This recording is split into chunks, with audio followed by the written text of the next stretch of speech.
911, what's your emergency? 911, what's your emergency? Be advised, Car 4 has control of the pursuit. Proceed with caution.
Hey everyone, welcome. How are you all doing? An early one today, and unfortunately I posted it wrong, so hopefully the word's getting out there. I apologize, you guys, but this week has just been a really hard week for me, and Tuesday was, as you guys well know, not an easy day. So I screwed it up, and I apologize. I'm so sorry. But I do have two very special guests with me today, and I'm really happy to have both of them. They're just wonderful men, and I just can't say enough about either one of them.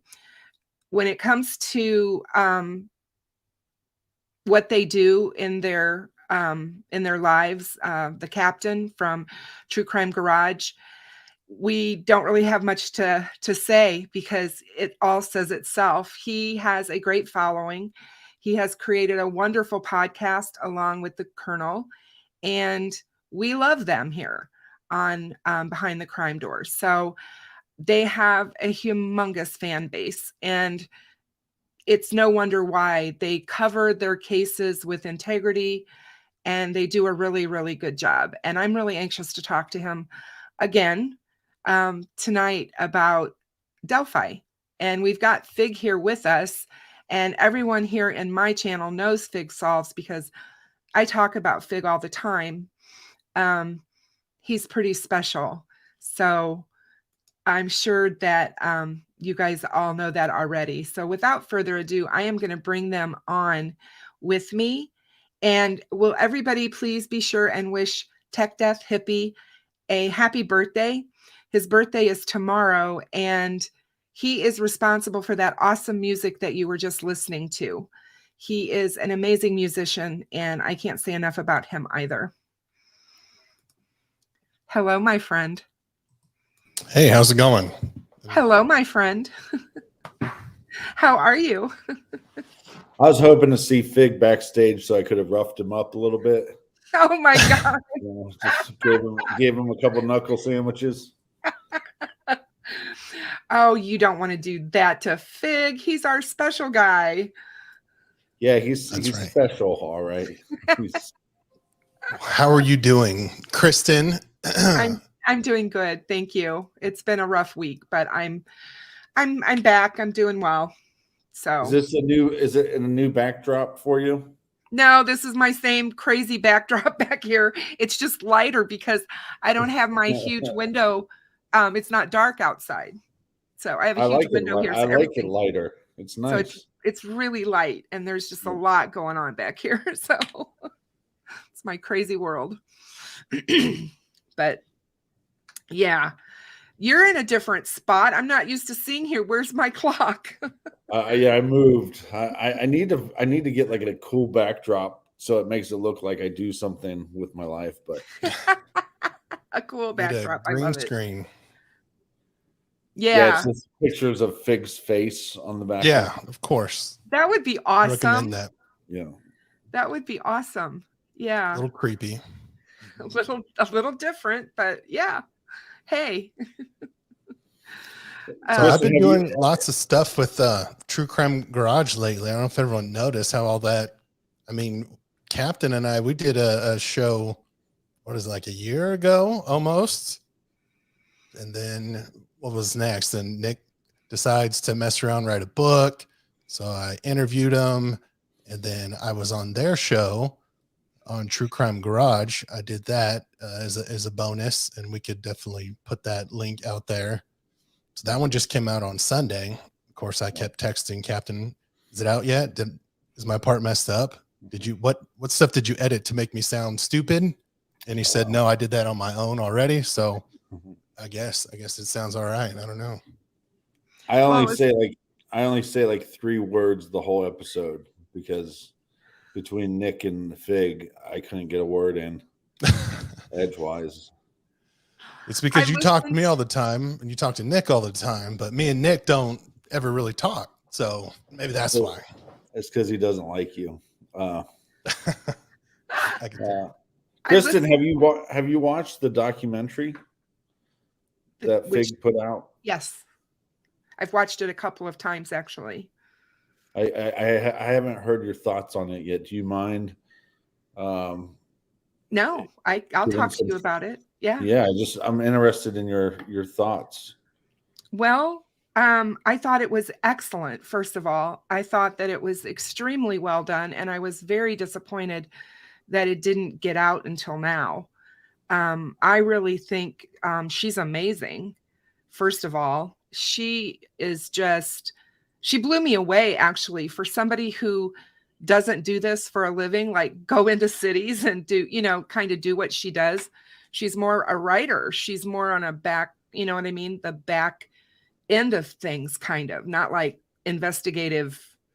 She just did an amazing job. The way she was able to go into a small, very small, Midwestern, rural community and interview these people and get them to talk to her, I thought was amazing, because we all know that Delphi seems to be a little hush hush when it comes to talking about this case with outsiders, and they don't always welcome them. And it seems like she was welcomed. I'm just, like I said, really sad that they did not, that Lifetime didn't put it out, because I think it did a disservice. I think they should have. It's one of the best ones, in my opinion. Yeah, I keep telling people, if you haven't watched it yet, you should go, and maybe Fig can shoot a link out to that so everybody can get to it. And I've known Fig for almost 2 years now, and it's the first good piece of video he's ever put out.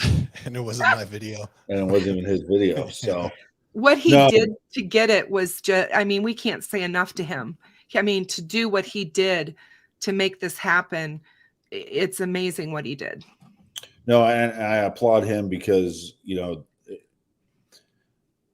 Are you going to learn a bunch of new information? Probably not, but I think it helps tell a more complete picture, or at least it did for me. And I thought their footage, one of the city, that's something that I don't think we've seen as much.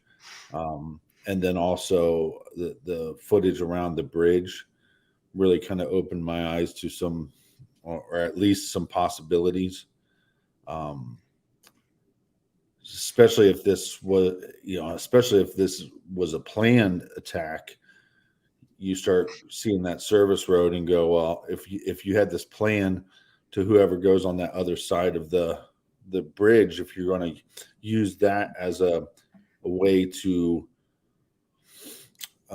take hostage an individual, then why wouldn't you have your vehicle parked on that service road? And obviously we don't know for a fact where Richard Allen's car was parked, but so I think that kind of leans towards the idea of how much it was premeditated or not premeditated. So, but yeah, I just applaud Fig for getting that to be released. And if you haven't seen it, I just think it's definitely worth the time. Hang on a second, Captain. Right, no, this is not the same guy as our dear Captain Howdy. This is the captain from True Crime Garage, the crime podcast. If you've never listened to True Crime Garage, you need to. And Maria's going to work on dropping their link for me. So, yeah, I'm not a shadowy figure. You know what's easier to do, Kristen, is just say, yeah, they're the same guy, and just move on. Move on. Yeah, this is the same guy. Yeah, they're close enough. Yeah, it's so funny how everybody assumes that when I talk about the captain. And I love both. I mean, I love him, and I also love our Captain Howdy. So it's like they're both great people. But I think I was first. Yeah, you probably were. but that's maybe why he goes by Captain Howdy, because he was like, oh, I got to put a. You were. You were definitely out there as the captain first. And yeah. And he was always the Captain Howdy, but people just shortened it to the captain within the Delphi community on YouTube. And I think that's where the confusion kind of happened. But yeah, he would definitely bow to you and say, you're the captain. No. I've seen a lot of his videos. I enjoyed them all. Yeah, he's amazing. The work he does. He does a lot better job than Fig.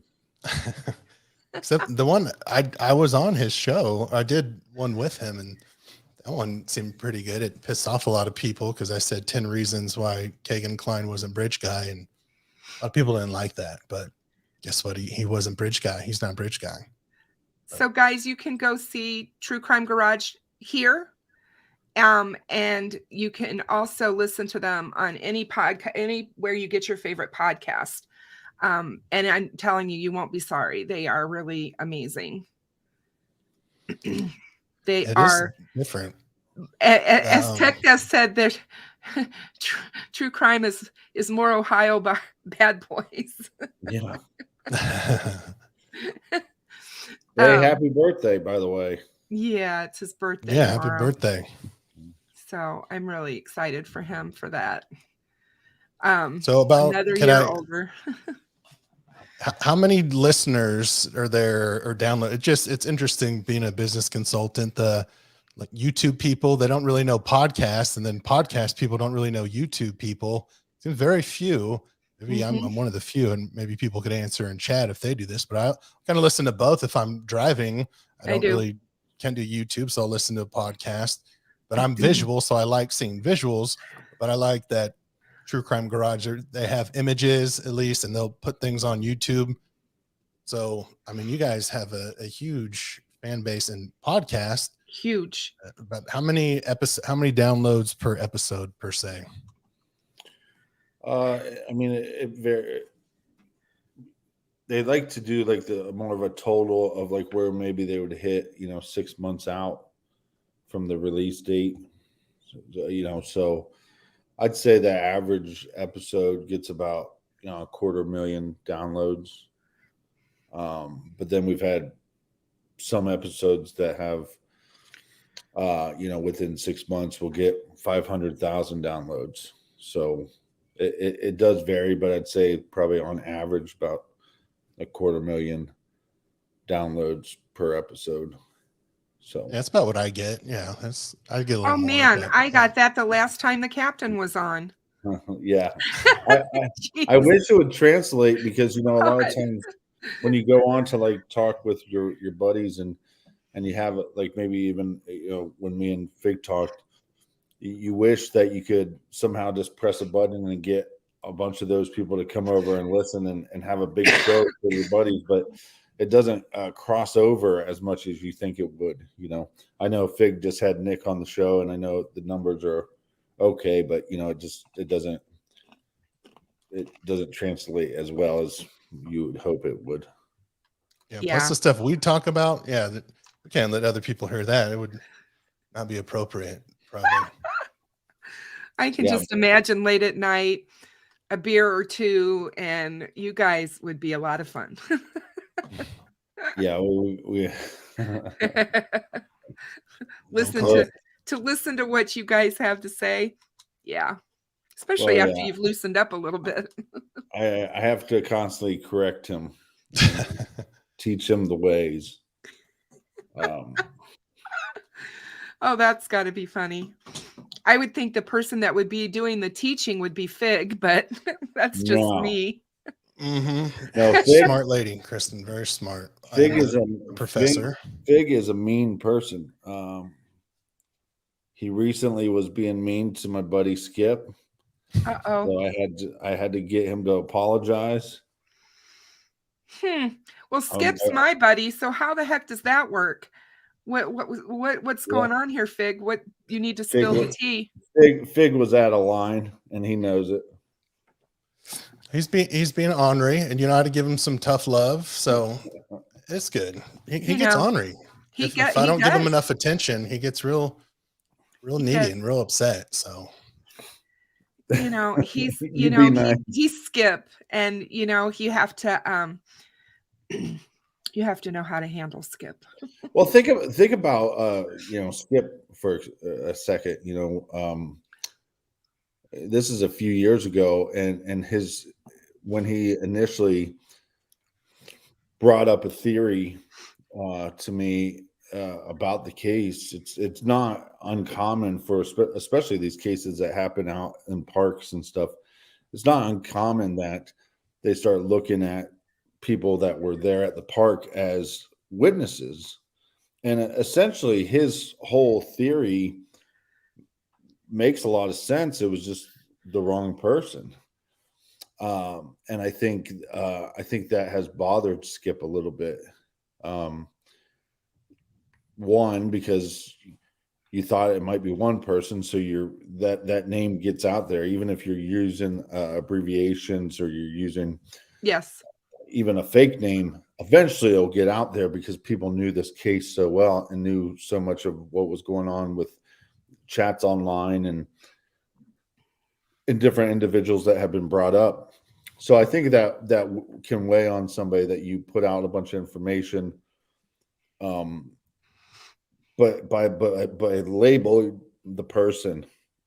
If Skip would have just came out and said, I have this theory and it's based off this eyewitness, that once they arrested Richard Allen, people would have been calling him a genius, because so much of his theory lined up with what we know about Richard Allen at this point.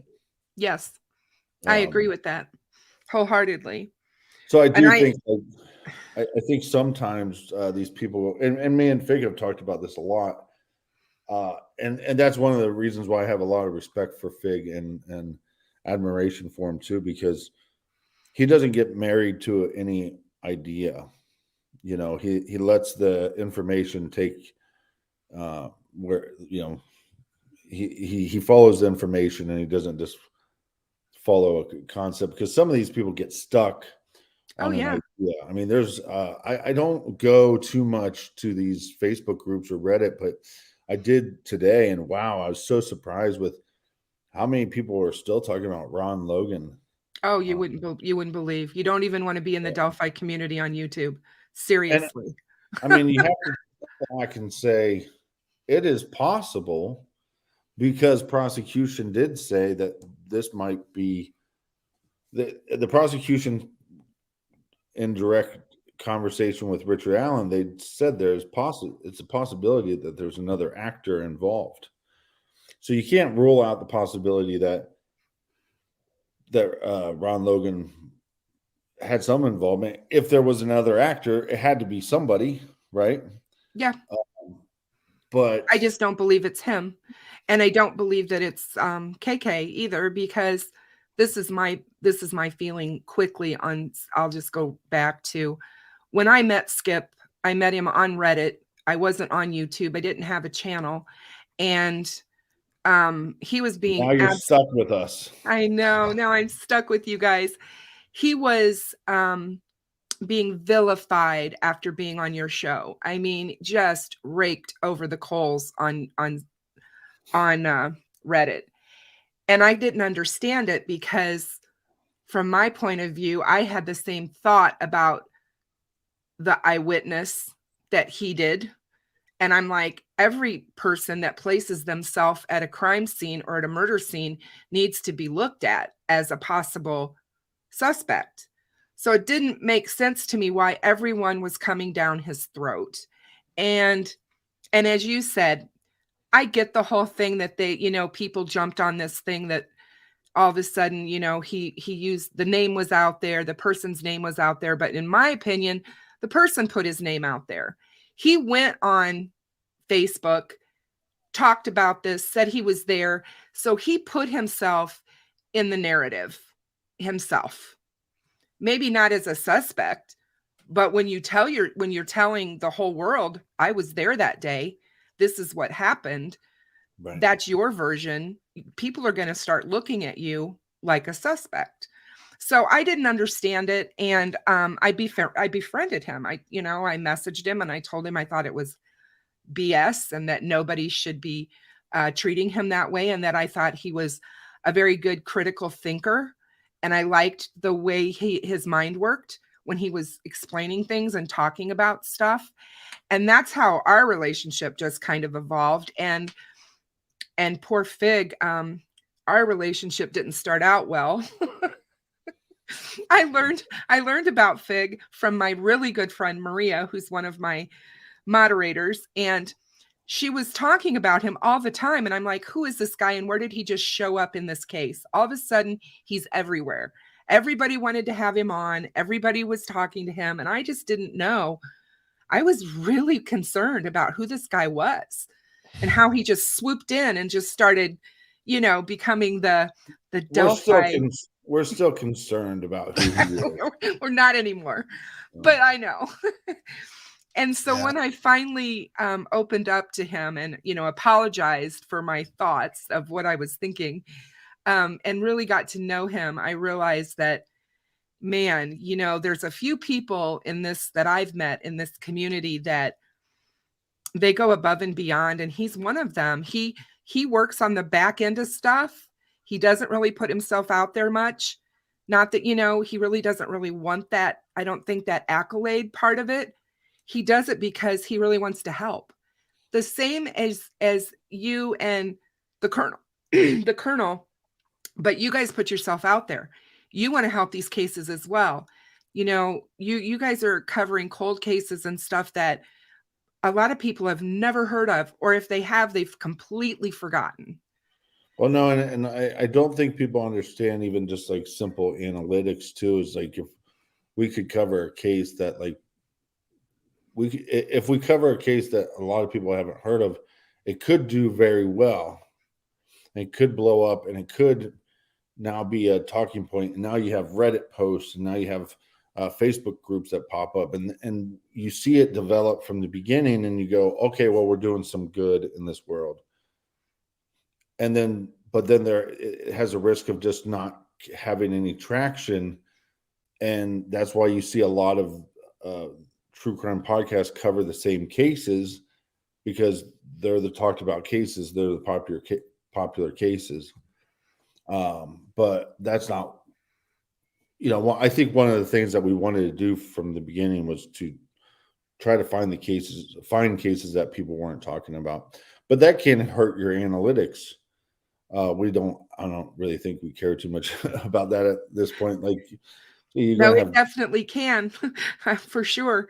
You see it, you see it here on YouTube. So go on. Well, and also a lot of times people prefer like solved cases, and which is fine. And we do cover some solved cases, and we do some serial killer profiles and stuff like that. But when you know that putting out information about, we just recorded a show today. It's an unsolved murder from 1991. And it was a 16-year-old kid, Connorsville, Indiana. So, it's right down the road from Delphi. And it's not solved, and it should be solved. And so, again, you do a bunch of them, maybe it hurts your analytics a little bit, but I think at the end of the day, it's better to put out information that might change somebody's life. So, because if they can get pressure on law enforcement, they might be able to reopen up the case and test some evidence or re-interview somebody, and then next thing you know, a case is being solved.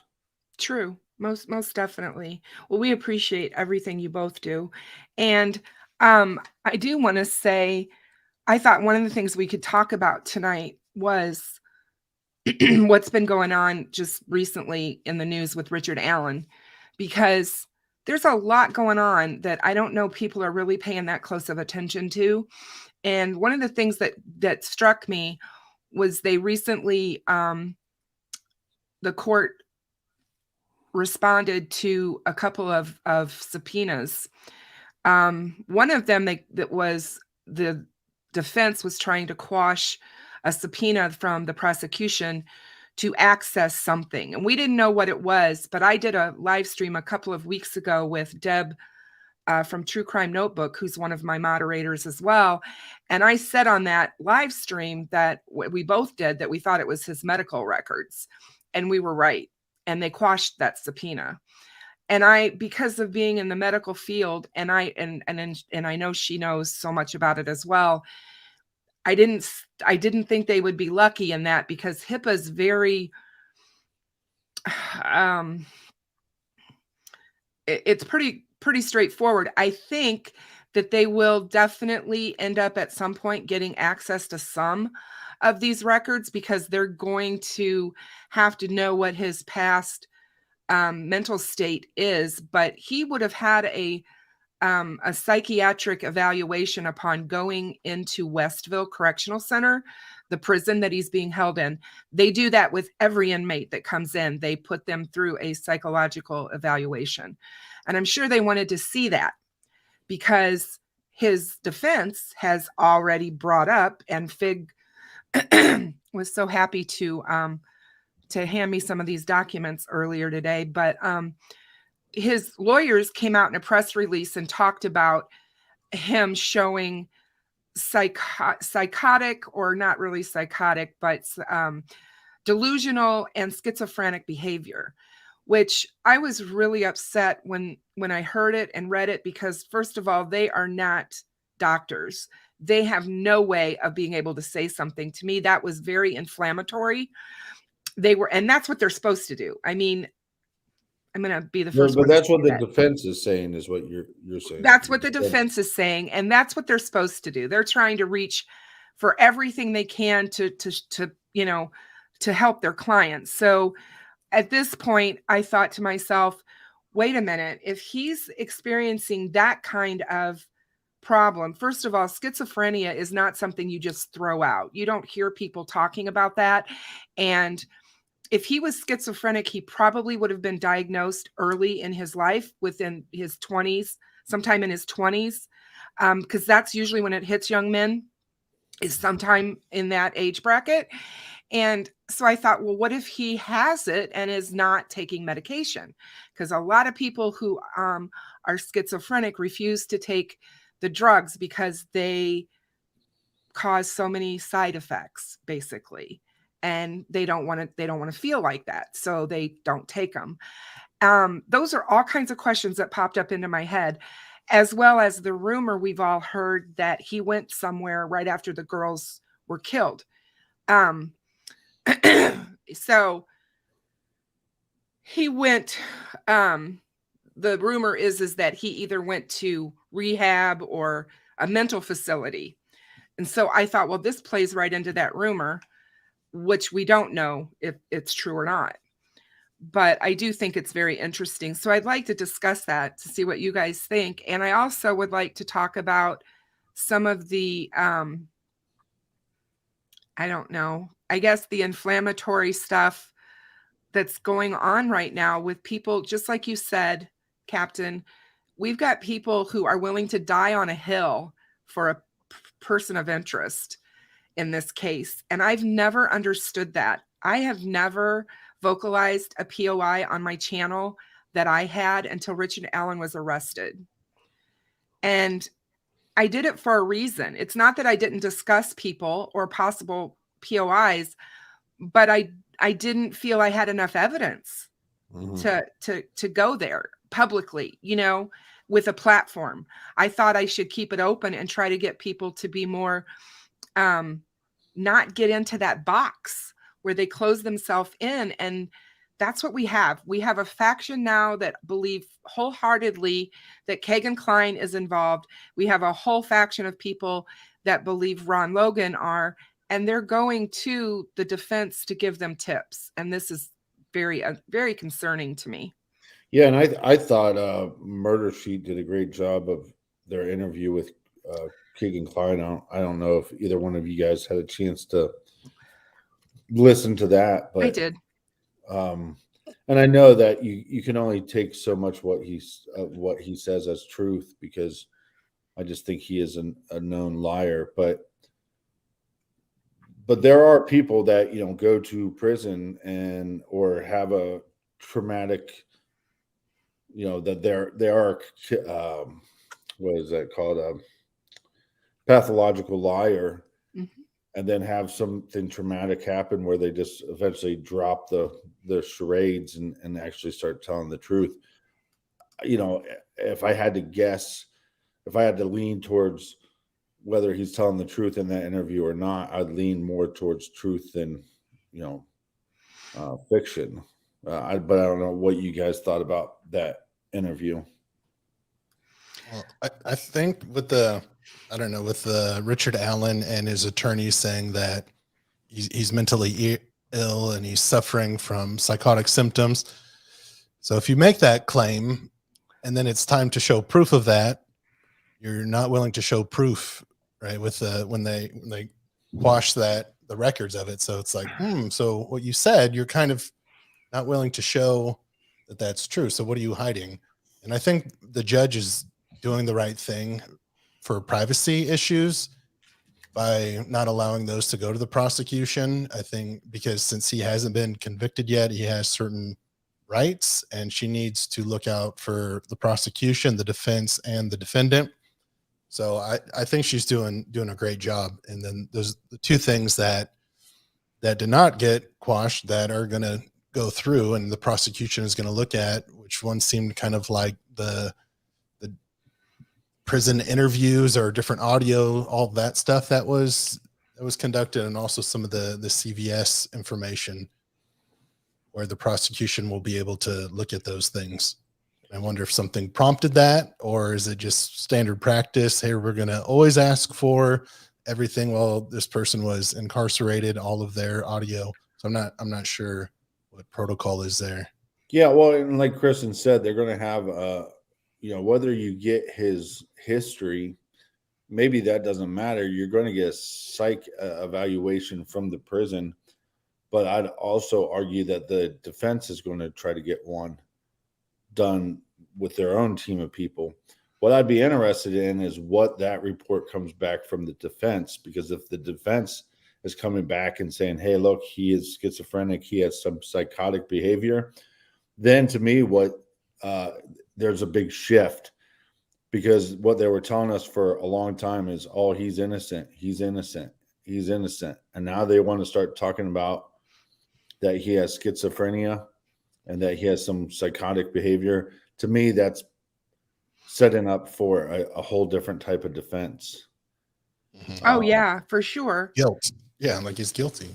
He's Yeah, and I guilty, just and they're going to try and use mental illness as his defense, and that's my feeling right off the get-go. I mean, the only reason I think they would say something like that was for that reason. And honestly, when you think about it, I told Fig this earlier, Richard Allen's never been incarcerated before. Anybody who's been incarcerated, well, I've never been incarcerated, but I'm just saying anybody who gets incarcerated, and then he's even more, because he's not allowed to see people and do anything because of his status. They're trying to protect him. That's going to cause him some real emotional distress. As far as the weight loss goes, that doesn't surprise me at all. No. He's not living out in the world. He's in a prison. And from what I know, their food's not always as great, and he may not like it. He may not be eating because of depression. He may not be eating for a lot of reasons. I mean, and so that the weight loss doesn't really surprise me, although I was amazed to see how different he looks in just a few months. Because he did look bad in that picture, in my opinion. Physically. Yeah. I don't know about emotionally.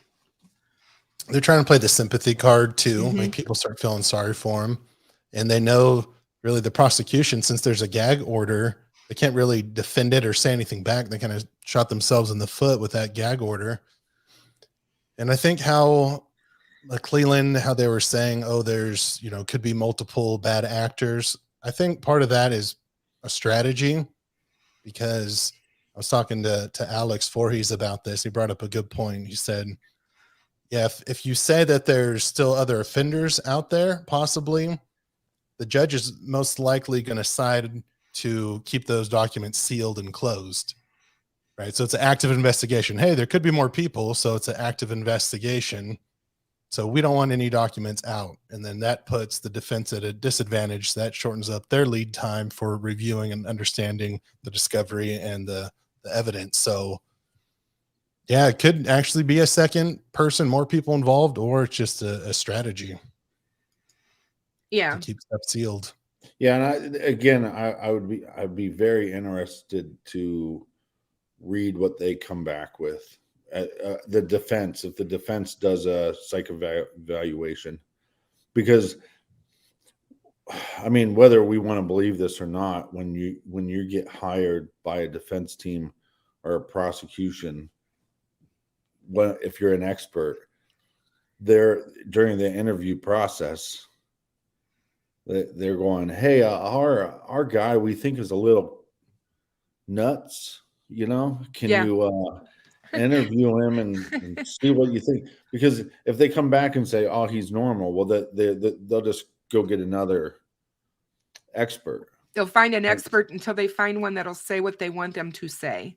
Right. Is that what you're saying?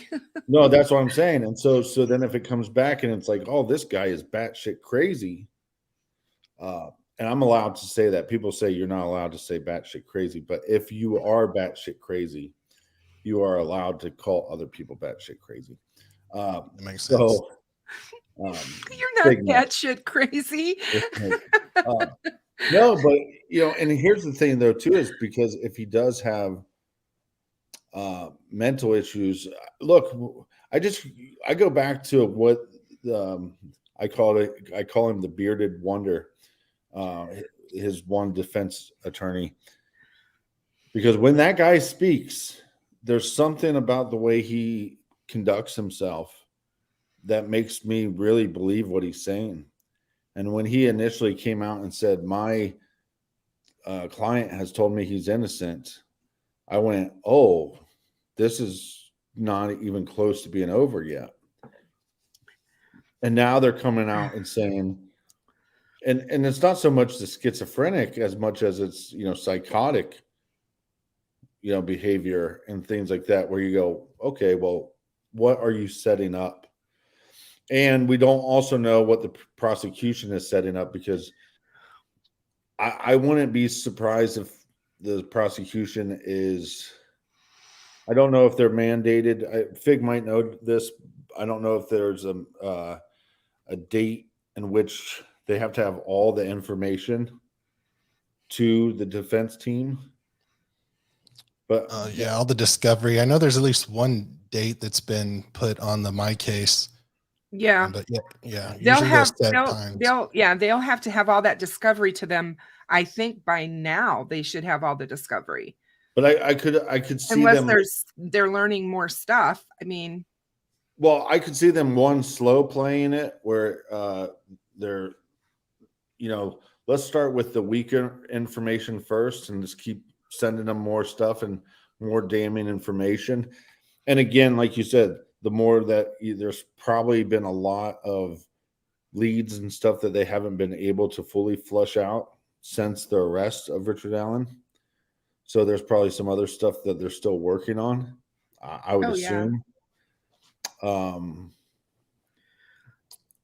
But I would if he does have issues, you wonder if they're giving him his medication. I mean, full disclosure, I've been arrested before, and no. Yeah, a horrible person. I beat up a lot of preschoolers. Oh my gosh. They You're had on house arrest right now. You have an ankle bracelet. They had it coming. They taunted I me. always see him in his house. Does that mean something? I think that is something? Because he's not allowed to leave. Not always, though. Every once in a while on Twitter, he'll post some real cute pictures of them out and about, doing some fun stuff for True Crime Garage. So I know he does get out. Yeah, Dick's my chaperone. On occasion. No, but and at the time I was being treated, and I've talked about this publicly, so I have no problem disclosing any of this information, but I was being treated for bipolar, and I was on like an upper and also an antipsychotic. And when they arrested me, they knew I was on this medication, and they didn't get the medication. And so I'm on this medication that you're not supposed to. If you're going to get off of it, you need to wean yourself off of it. Right. And they didn't care, So, I was in there for 4 days and never got any medication. So if he was on medication, it's very possible that he's not getting it. Well, is he receiving it? Antipsychotics are very strong drugs, and they're not like most drugs. We're talking like antipsychotics now, not just your average depression medication. The antipsychotics, if you're taking those and they take you off of those, that can be almost fatal. I mean, you can have serious side effects of not having that med. So, and I can see how that can happen, because honestly, sometimes it happens in the hospital, just where a person will come in and they're on certain meds, depending on what they're there for. If there's this and that going on, they may not get all their meds that they were getting at home. So it does happen. But I would think that Steph has said that they learned Friday that there are multiple jails that do not have medications, so they don't have access. Because you got to be able to have, I would think, if you're going to have meds, you got to have somebody to dispense them. You can't just give them to a jailer and say, here, take this guy's psychotic medication. You see what I mean? You can't do that. Well, right, because you could have different drugs that different narcotics, and then you have an issue where the jailers are stealing the medication and telling people, oh yeah, we gave it to the inmates. Exactly, right. Well, then the inmates are going, well, I didn't get my medication. Well, who are you going to believe, the inmate or the jailer? So I think it's I'd be really interested to see what they come back with as far as their psych evaluation, because I think that would prove that they're setting up for either a different type of defense, or what I've always believed is I've always believed that there would be a plea deal in this case. I think there was too many cooks in the kitchen initially with investigators, and I think there's probably a couple missteps. And the best thing for the prosecution will be if they could get a plea deal. So real quick on the insanity plea. So my understanding is, and maybe it's just where I live, I don't know if it's all states, but you just have to show that the person knows right from wrong. So if they do something to cover up or to clean off or do something that shows that they know that their act was wrong, that they displayed that, then they can't plead insanity. But now what you guys are talking about is making me think it could be interesting where, I don't know a case that's done this, but if he was off his medication and they're going to try and say, well, yeah, he was insane at that time. He didn't know right from wrong because he was off his meds. And again, we don't know if he was taking meds or not. We have no idea. I have no idea if he was even taking meds. This could all be a moot point, but it's just, this is what we do when we don't have information. Yes. With this case, we're going to speculate and discuss things and make our mind wander. I've been down so many rabbit holes. I feel like Alice. Yeah. I swear to God, I feel like Alice. Take this potion, it'll make you bigger. And then... Yes, exactly. But yeah, Purdue and a whole bunch of other people in chat have said it. We have to stop and remember that Richard Allen was living a life. He was holding down a job as a manager. He was a father, a husband of a wife. Everything I can understand and tell, they were high school sweethearts. So, I mean, this man has a life. He was not acting or had any history. Most of the time, when people have this kind of psychotic or psychosis, they're going to have some sort of interaction with law enforcement at some point. And the reason being is because when they have those outbursts or whatever, if it happens to be in public or if it happens to be even sometimes within a family, it can be extremely frightening. And you end up having some sort of a record. He has none. So my feeling is, I don't think so, but I think this could very well be the defense is trying to plant a seed in the jury pool that's out there. So yeah, definitely. There's something. There's definitely a switch. If you come out of the courtroom saying, "I've talked to my client and he's innocent," and now you start tossing around, these different medical exams and stuff like that, you're obviously changing your position. But him being in there by himself and wondering, obviously might do something to his psyche. That could be another argument that they're trying to make is, I know that they want him released. He has no record. So you could argue that this is, affecting his mental health. That could be a possibility as well. Yeah. I'm I don't know sure. if this is true, but Rose says that the Indiana doesn't have the insanity plea. So I don't know. I'll have to check on that. I don't even know if they do, but I wouldn't think that they would be bringing this up in this fashion the way they did and then fight to have his mental records not be given to the prosecution. Right. What are they hiding? What do they not want the prosecution to know? Well, right, because they can control the narrative. If they have one of their experts go in and talk to him, they can control that narrative more than they can his past records. If there's the subpoena those records, it's very frustrating, and I think for some people they really want this to go to trial because But I think the best case scenario is if there is a deal that is made and that he is forthcoming with the information to be able to give to the family members. And Fig would know this more because he's lived this, with Fig's cousin's case. Right.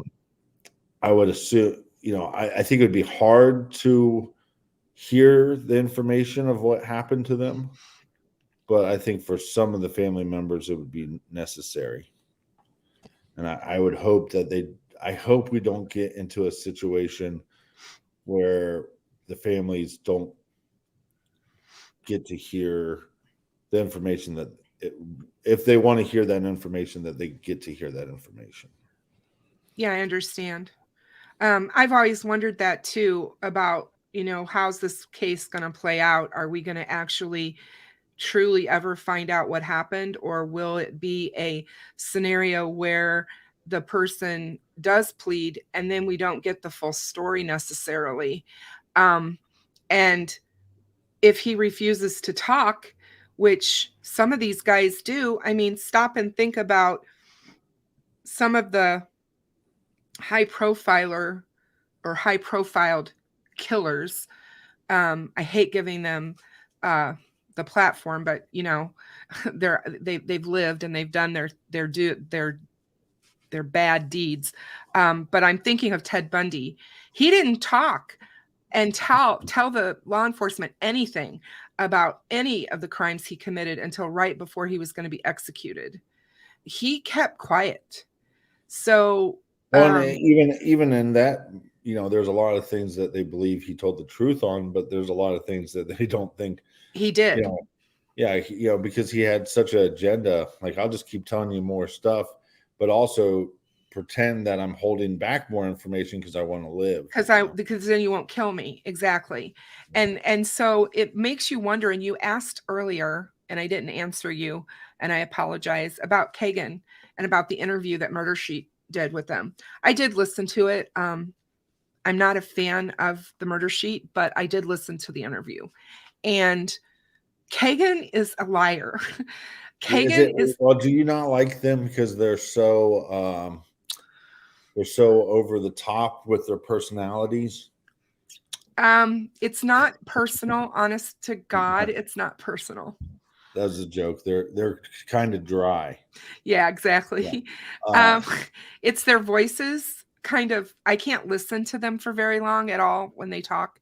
Their voices bother me, but no, I have a lot of different reasons for why I feel the way I do about them. But as far as Keegan and what he said on that podcast, and that interview, I've had a lot of people email me about this and ask me why I really feel this way. And they're all the diehard Keegan Klein is guilty of this crime people. I know they are. And it's like, I just feel that he has told so many different stories since he was arrested. I don't feel that we can trust anything that comes out of his mouth. Somebody asked me the other night on my show, Kristen, why do you not believe him? How can you believe a man that was catfishing underage girls? Yeah. He's a liar. He was presenting himself to be a 19-year-old, fit model rich man.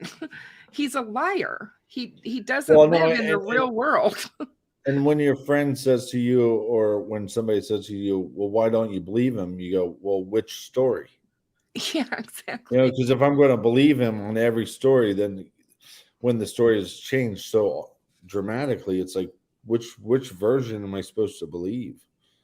I believe he knows more about what was happening with communication with these younger girls and his father.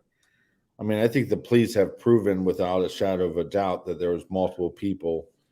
The voice of an angel. She must be drunk. Yeah. She must be psychotic. Yeah. She's off the meds. Yeah, she's off. No, but she's enjoying a cosmopolitan as we speak. I think, don't you believe that law enforcement has really kind of summed up that we know that there was two people using devices and talking to underage girls, but we just can't prove it. but we can prove it was Keegan. So they arrested him, and they're going to charge him, and they were hoping to possibly get his father through this, but he's not going to give his father up. So, and I don't think me and Fig have talked a long time. Those cases, you tax on 40 accounts of 40 charges, and they're lucky if they get 20 of them to go through. So, but I just think he's a horrible piece of shit. Oh, I do too. I mean, and Steph is right. I feel so, or Purdue's right here. I feel so highly about this, that the community doesn't have a right to know all the details of this crime. But Right. and it's simply because they're children. And as a family member, Fig, you've gone through this. You know firsthand what it's like to lose someone in such a violent manner as Tristan, who I've covered. And the people here, they all know what Tristan went through that night with his little girls right beside him. But it's hard enough to know it, and to know when they're telling you this on the news about how this person died, and the fact that they had 2 little girls with them. But to sit in a courtroom, Fig, and have to look at pictures and listen to the actual accounts, as a family member, you can speak to that. It's worse than gut-wrenching, isn't it? Yeah, it's traumatic for sure. And to give some insight, now again, I don't know if every state is like this, but prosecution is going to know everything. The state, they're going to have all the discovery. So as a family member, if you want to know, it will be after trial. You could go talk, and you'll find out. So if you really want the answers, prosecution, the state will probably tell you everything that you want to know as a family member. But during the trial and up until that, they won't. There's things they wouldn't even tell us the day before, because his trial was 4 weeks long, where they would be high level. All right, here's kind of what we think is going to happen tomorrow, but there's things that came out in the trial. We didn't know the prosecution had this evidence. So it's not maybe like people think, where they just call the family, hey, we have this and this and this. They would not tell us everything about the case, because we're a liability too. We're family. We're going to maybe go talk, or if a juror hears something, they're so serious about the jurors. As family members, we can't look at them, talk to them, hold the door open. The judge was very serious about that, not to sway the jury at all. So you can't do anything. So hopefully that kind of gives some insight. They don't want anything to be able to be overturned on appeal. So right. That's where that's all coming from. They don't want anybody to be able to come back and say, well, the family was, interacting with this juror and this juror, so right. That was not a fair trial. That's where that comes from. And but yeah, I think hearing the details of what happened to Abby and Libby has always been something that I don't want to know. There's a part of me that just doesn't think I can handle knowing what he did to them, because I think it's worse than anything we've imagined. And right. That's the way I feel about it. And it will come up in court, because the jurors have to know, right? There's things, the prosecution, they're there to win. They weren't our feelings as family members. Yes, they cared, but they need the jury to understand the full magnitude of the situation and what a monster this person was to do these things. So yeah, they'll probably show pictures, they'll probably really explain, and that's for a reason, so that they understand what really happened and how brutal it was. So hopefully the family, they could step out at certain times. I'm assuming they'll maybe say, hey, we're going to show some things. I think they always give the family that, they always let them know ahead of time, this is what's coming. If you would like to step out. Yeah, they didn't. We shouldn't talk about that. But they didn't with you. No, they said they were going to, but they didn't. So it hit us by surprise. Well, no, and I think that's why people are in the last, since they arrested Richard, and when people ask like, well, what do you think will happen? And I do have my gut feeling is telling me that they'll come to some kind of look. If the prosecution keeps sending evidence and the evidence is piling up, then the defense team at some point is going to have to explain to their client that, we have better chances if we make a deal. Now, that deal still will put this guy behind bars for the rest of his life, but I also think it saves the family, like you said. I know. No, but I'm glad that these listeners are posting this information, because, and I think the other thing though too is that the family wouldn't have to go through that at trial, Right. And we know that once this case is closed, there's going to be law enforcement that once this case is done, that they step down and that's it. Mm-hmm. And I'm sure, because it's a small community, that if Becky or Kelsey or anybody wants to know this information for whatever reason, I would think Nick would give it to them. McClellan. Yeah. I think he would sit down with them and show them everything that they wanted to see. Basically, probably just give it to them and let them see it without even him being there. He would just say, here's this, here's a room. This is what you can see, and let them see it and process it. Yeah, I think me and Fig have talked about this before too, because I've probably got about 20 emails in the last 3 years of, hey, I have crime scene photos of Delphi. Do you want to see them? And you talked about this last time. Obviously I don't want to see them, but I'd be more interested in seeing an autopsy report. But it's that double-edged sword where it's like there's a part of me that doesn't want to see it, and I don't think that's respectful to the family or the victims. But then there's a part of me that has followed this case so much that if somebody could explain to me everything that happened, I'd be very interested to know what happened and why, because I think that obviously then I would get a better picture of what happened. Because and again, I agree. I mean, there's the part of me, the investigator type person in me, wants to know. I want to know all of it. Can I handle all of it emotionally? I don't know. I've been so, this case has hit me so hard, and I'm invested in it, and I don't know. I mean, I feel, I don't know. I just don't at this point. And that's what's bothersome about it to me. And I'm like, if I feel that way, I can only imagine what Kelsey and Becky and Mike and Carrie and, all of them are thinking at this point about what they may hear in court. Right. And being there with the person who killed your family member, the anxiety of being in the same room. These courtrooms aren't as big as they look on TV. Like, I was in the same one as the OJ trial, and it's small. It looked big on TV, but you're pretty close to someone who's killed your family member. I mean, so there's an anxiety about that. And it just, they're going to describe things and show pictures where it's a family member. You probably want to take that at your own pace when you're ready, privately and with support, not just get blasted in the face with it. So I could definitely see, right, if I had my choice, I wish it never would have happened.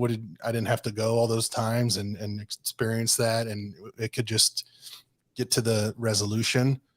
But as a family member, you're going to go and you're going to be there. And as difficult as it is, I mean, you have to do it. You need to make sure that the jury knows that you show up in numbers, that this person was loved, and people care about the people. So the girls in this situation, so the family, they're going to go for sure. It's tough. And I think it's, to stop and think about the fact that these were two little girls.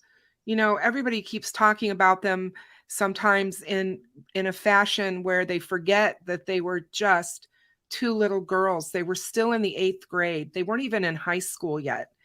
And, they had their whole lives ahead of them, and they were known for being loving and caring and playing sports and being good students and just good overall kids. Who wants to hear how they were brutally murdered? Because no matter what, it's going to be brutal. That's just me. But, I figure that the captain's right. We may or may not. I mean, I've tried to prepare people for that. We may not find everything out that you want to know.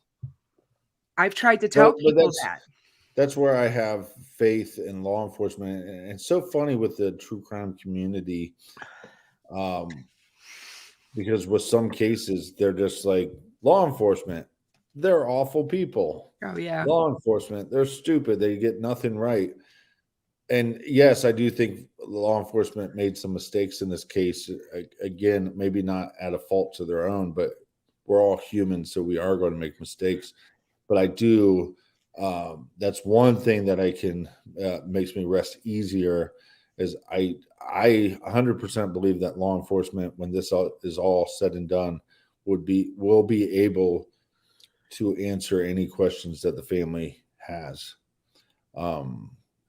And I hope that they don't just do that for Becky and for Kelsey, but that they do it for Carrie.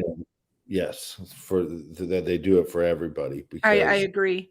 I have a real hard time with how Carrie's been cut out of this whole picture, and we've talked about that before on my channel many times about, she's the mother of Liberty, and she loved her. We're not privy to everything that went on in that family and the whole dynamics around it.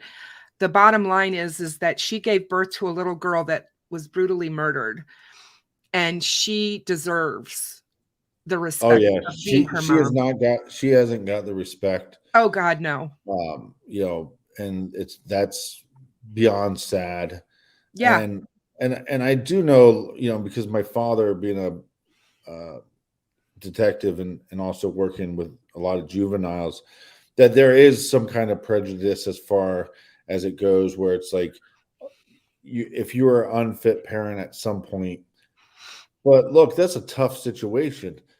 You now put your daughter in a better situation. So then even if you get clean, even, if you're struggling with drug addiction, even if you get your life on the right track, that doesn't mean that the best option for that kid is to come back into your Yes, house. exactly. Right. And so for a mother to have to make that another decision, now I'm clean. Now I got my life on the right track. I love my daughter, but I love her so much that I'm going to keep her in the situation that she's in because I think it's beneficial to her. And we all know this. I mean, how many people don't take a job or move across town because they don't want to alter their kid's life, that way. So I applaud her for, we all make mistakes as humans, but to admit those mistakes and try to get for sure. Yeah. and to write them. Well, and she even came out and said that, she thanks Becky and Mike for stepping up and saying, we'll take the girls, when they knew, Derek and her both knew, they were in no position to care for those children with their addiction at the time. And that to me speaks volumes about the type of people they are, because we see it every day in true crime, the parents that don't do that end up neglecting or even killing their own children because of their addictions. And it's just like, at least they had the mindfulness to reach out to family and say, hey, can you guys help here? And they stood up and they took them. And you're absolutely right. When that finally comes full circle and you've healed yourself from that addiction, how many years down the road that is, because it's not something that happens overnight. Is it going to be more detrimental to the girls to pull them from the loving home that they've known all of their they're knowledgeable and remember, their memories are all of Becky and Mike from that Right. young age. So, yeah. Yeah, and that's sad. And I think that was obviously shown in a bigger picture of the documentary of just, that's another she didn't give up injustice. her rights. I don't know who's saying that, but she didn't give up her parental rights. They became the guardians. Guardians is not giving up parental rights. So I don't know who keeps saying that, but that's not a guardian. It doesn't give up parental rights. Yeah, So that's guardianship is guardianship. It's not where she's saying, I no longer want anything to do with this child ever again. That's not what parental right. That's when you give up your parental rights. You have no say at all in them. But I've known people that have given up their parental rights because of whatever situation that they were in, that by giving up those rights that benefited their child, that didn't mean that they didn't care about their child. That didn't Exactly. mean that, so it's, it's tough. I mean, it's hard enough to walk in my own shoes, let alone walk in somebody else's shoes. But that was the saddest part, I think, about that documentary that Fig was able to release, was just the lack of respect. Oh, it was terrible. I cried when I saw when she was talking about how nobody had talked to her. Nobody from law enforcement has talked to Carrie. How can that possibly be? She's her mother, for God's sake. And then when you listen to Tobe just kind of say, well, do you know her past? I'm like, I wanted to come across the desk. That's what I was saying. Like, I think there's a prejudice in law enforcement where they go, okay, well, we had to deal with this lady that was a drug addict, and the grandparents had to step in. That I think sometimes with law enforcement, because they see the darker side of humanity so much, that the way they view things is, a little different, if that makes any sense. Yeah, because she had just talked to Libby that morning. They had a conversation over Snapchat, and stuff. And she was in the girls' lives as best she could be from 250 miles away. But see, it's not just a sign of disrespect to the mother, but it's a sign of disrespect for the investigation. Because if I'm law enforcement, the people I really want to talk to is whoever talked to them that day. Yes. Whether it's their mom or not, because what information did she have about why they went where they went? And did they say anything about meeting up with people or not meeting up with people? Exactly. And right. So, or did someone use your phone? Did someone else use her phone? Exactly. Maybe it wasn't actually her mom. Yeah. How can you not talk to her parents, her real biological parents? When you're supposed to look at everyone that's close to them, right? The murder victim, you're supposed to go and look at victimology, and you're supposed to look at them. How can you just say, well, this person, because she's 250 miles away and she's got this history, we're not going to talk to her? That just doesn't make any sense. Well, on the phone, you don't have to travel 200 miles away. A phone call. Yeah, exactly. Fig's on the other side of the country, and I can reach him within seconds. So but I think that also shows, not the lack of caring for law enforcement, but just simple missteps. And again, I sound like a broken record, but it's like, we are human. We do make mistakes, but if you know that a child died that day, why? And it's not like we have this lengthy period where she could have talked to 1 million people. So it's like, you should really hone in on, but I also think, they did a bad job of just stuff with Derek, Derek having a past, things like that, and just be open and honest about it. Yeah. And I think maybe that's also why law enforcement didn't give Carrie the respect. It's because maybe they didn't want her that involved, because they were afraid what the media would do with her past as well, It's hard to say, but it was very, to me, it seemed very cold and very heartless. And yeah, I mean, it's very disappointing. yeah. And they lucked out because Derek's the type of person, from everything I understand, he's very quiet, very reserved person. He doesn't want to be out in the public anyway. Just that's his normal persona. So they lucked out with that because he's been able to stay completely silent for all this time, and it's drove people crazy. I mean, crazy. People have said, why would what father in their right mind wouldn't be out there screaming at the top of their lungs to find the person who killed their daughter? So, it did hurt. It did hurt the way the public, thought about that stuff. It didn't me. I kind of understood it as a mother who's lost a child who was, excuse me, all over the news in the state because of his cancer. I know how people latch onto stuff and how they want to help. They want to give you every opinion. Go get this holistic thing done for your son. What do you mean you didn't do this? And you get all kinds of people. And I understand why he didn't want to put himself into that ridicule. I totally get it. Yeah, we don't know how many times he called law enforcement. Maybe he called them 30 times a day. How would we know? I mean, going out in public, that does something, a little bit, but I mean, really, if you're a family member and you're talking an investigation, that's where you want to be more than out in the public. So we don't know. We don't know if he was doing that. Well, but that's where I kind of disagree with law enforcement, because if you have a way of clearing Carrie, if you have a way of clearing Derek, if you have a way of clearing Becky, way of clearing Kelsey, stuff like that, once the case goes past 2 years, if you were able to clear them within the first 6 months, that's when you start coming out with that information. Hey, we want to be clear that we have cleared everybody in the family or in the direct family or whatever. So you can kind of stop some of these rumors. But again, it's like,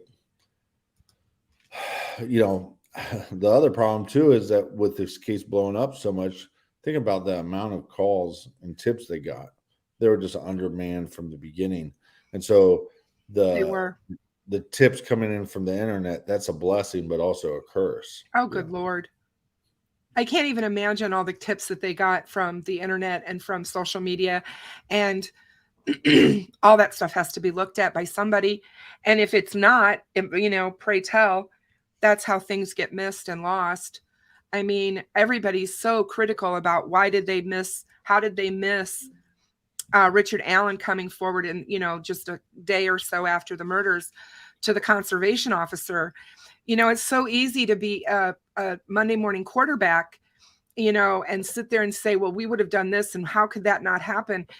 It's very easy to happen with everything that was going on during those early days of this case, of that getting lost. In my opinion, do I hate that it did? Of course. I think everybody that has any vested interest in this case would say, damn it, why did that happen? We would have had him so much sooner. But, I don't want to throw law enforcement under the bus that way. Do I think they made mistakes? Of course, because they're human beings. We all make mistakes in our job every single day. Anybody who says they don't is not being honest with themselves, let alone anyone else.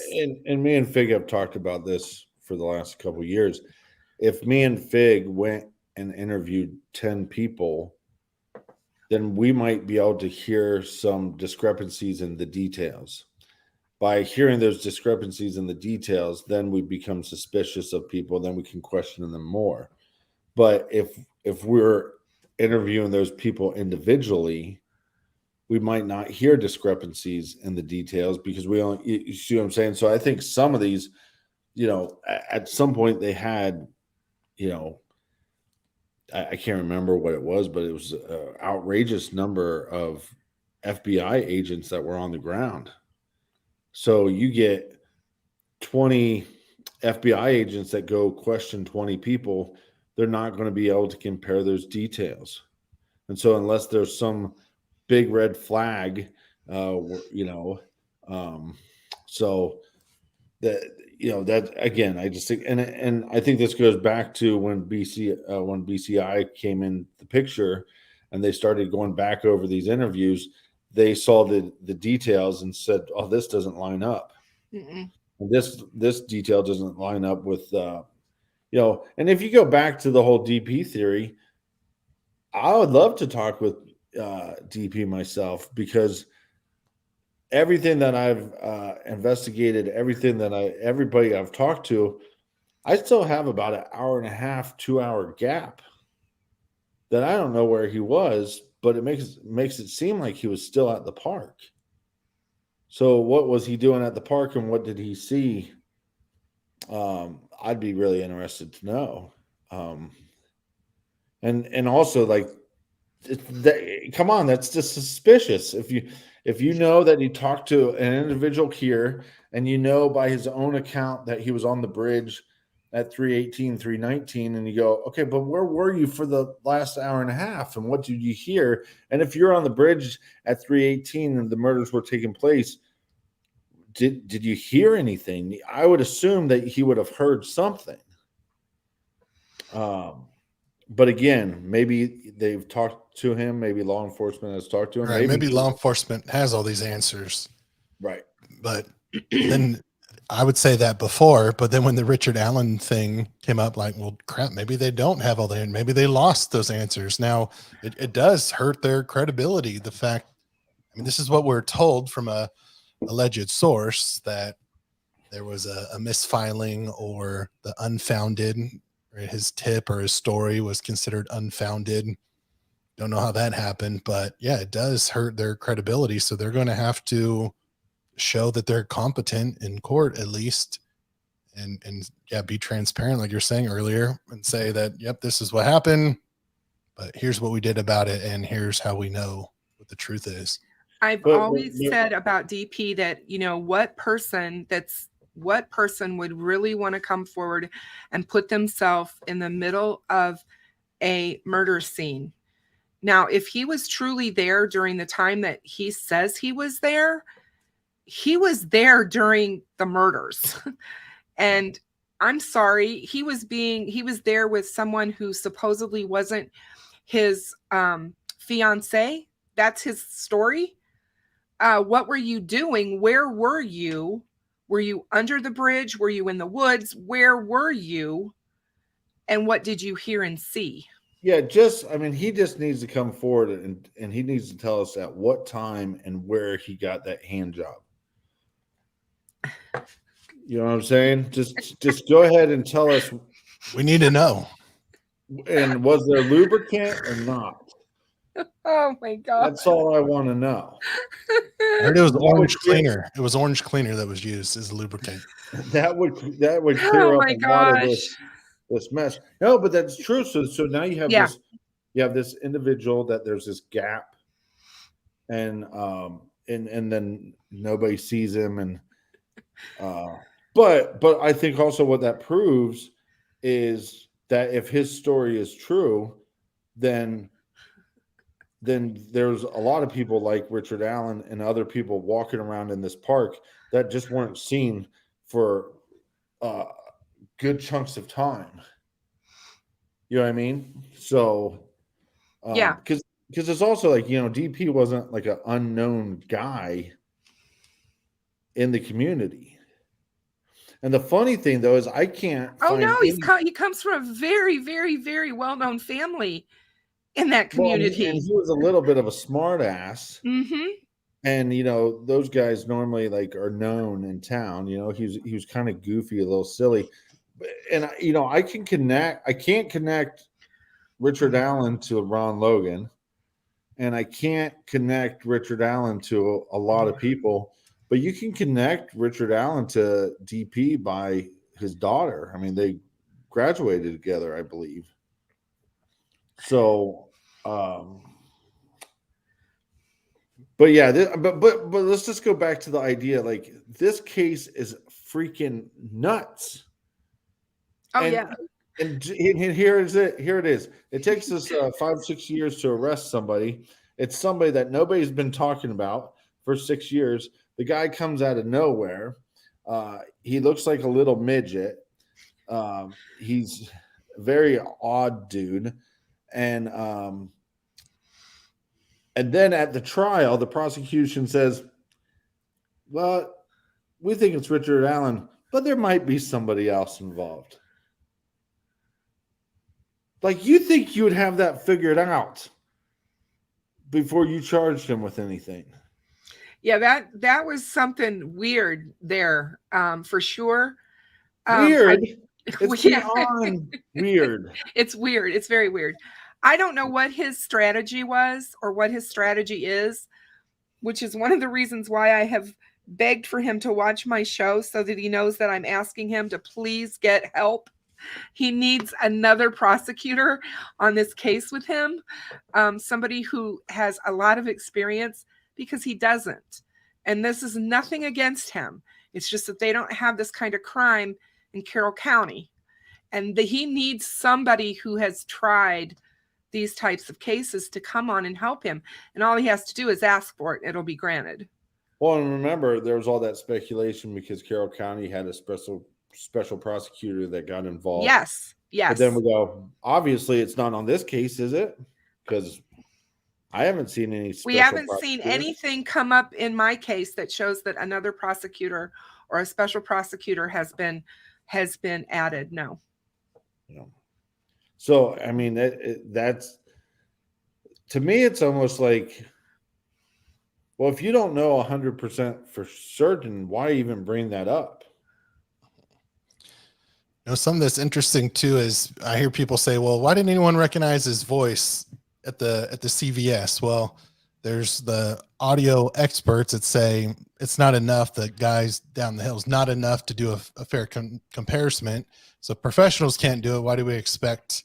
Now, Ruckus believes that law enforcement has it all figured out. So, and I respect Ruckus. I do. So I'm not saying he knows for sure, but I respect him. And, he's not law enforcement, but he works closely with law enforcement. Well, no, and he could be 100% correct because, once they figured out it was Richard Allen, if it's, because we have to remember that he's, I'll say this so we're all covered so we can't get sued, that, he's innocent until proven guilty. But, it could be you find one chink in the armor and now you know the whole story. And, but I think they were getting close. I go back to the questions that they were, who was it? Carter. Remember when he took all those questions and he was very almost cocky? We're learning more about you every day. Oh, yeah. Yeah. I think he did that in February, right around the anniversary of the murders. And I think that's probably when they had their sights on this guy and started doing testing on those bullets. And there might not be one shell. There might be multiple shells. There might be other information that we just don't know about. But he was so arrogant. And I don't mean that in a bad way, because I think if you thought you knew who it was and you were getting closer, you would start going, yeah, you have tricked us for this long, but we're going to get you. Like he said, sleep with sleep with one eye open because we're coming. you know. I mean, you don't say that. And me and Fig have differed on a lot of things, but I can't remember if Fig thinks at that point if law enforcement knew or not. I don't think they knew until right around shortly before they arrested him. Right. No reason to believe that they knew that they had it all figured out. They just needed one thing. It wasn't with Richard Allen. I don't think they had an idea. I think something fell into their lap. So maybe you're thinking about at the Halloween press conference.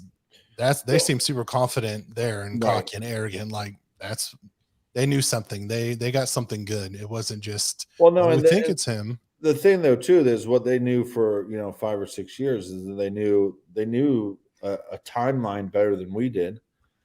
They knew, they knew what was found at the crime scene better than we did. They would know roughly how the attack happened based on the autopsy and other evidence. And also, if you go back to that, I think the biggest thing that I got from that documentary, and it could just be, he might have misspoke, but that detective that basically said there's a bunch of more, and there's a lot more information on that videotape and those audio tapes, and we're just not going to release that to the public. Right. And so if that's true, that probably tells a whole story. And, I was looking in my phone for like voice memos. They don't tell you what time, it tells you the date. But if you go into the metadata, it'll tell you what time you hit record. So if there was an audio recording or a video recording, they'd be able to know exactly what time that took place.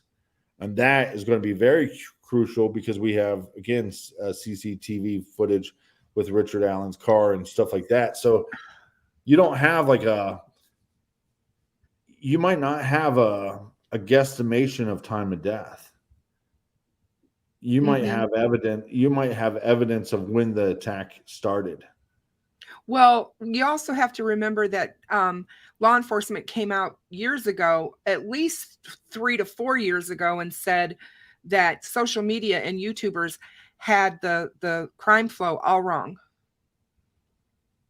They had the crime flow of the crime wrong. Fig, why did she have to get mad at me? Why did she have to get mad at me? I did get mad at you. I didn't. The flow of the crime wrong, you dumbass. That's what she meant to say. No, I did not. So they came out and said that social media had it wrong. Yes. Well, what does that mean? Well, and I think, and when they said that, I kept thinking that and I've said this before, and people just, they just look at me like I think I'm, crazy or green or something. I don't know. But what if we do have it wrong, you guys? What if when he says down the hill, they're not on the bridge? Right. What if they're somewhere else and they're not on that bridge? Just because we see him on the bridge and we see the video of him walking, we've assumed. Now, I know that the family members have seen this video, and I know that Anna Williams came out and said there's not much more on it and that they heard the cocking of the gun. There was a lot of things that she said about this video. And I'm not saying I'm right, but I'm just saying, what if all this time we put together in our minds that he took them off the bridge and walked them down that hill, down that side, and it wasn't really that side after all. And maybe Skip was right all along, and it was the north side of the bridge. And they went down that path straight to the crime scene. It's possible.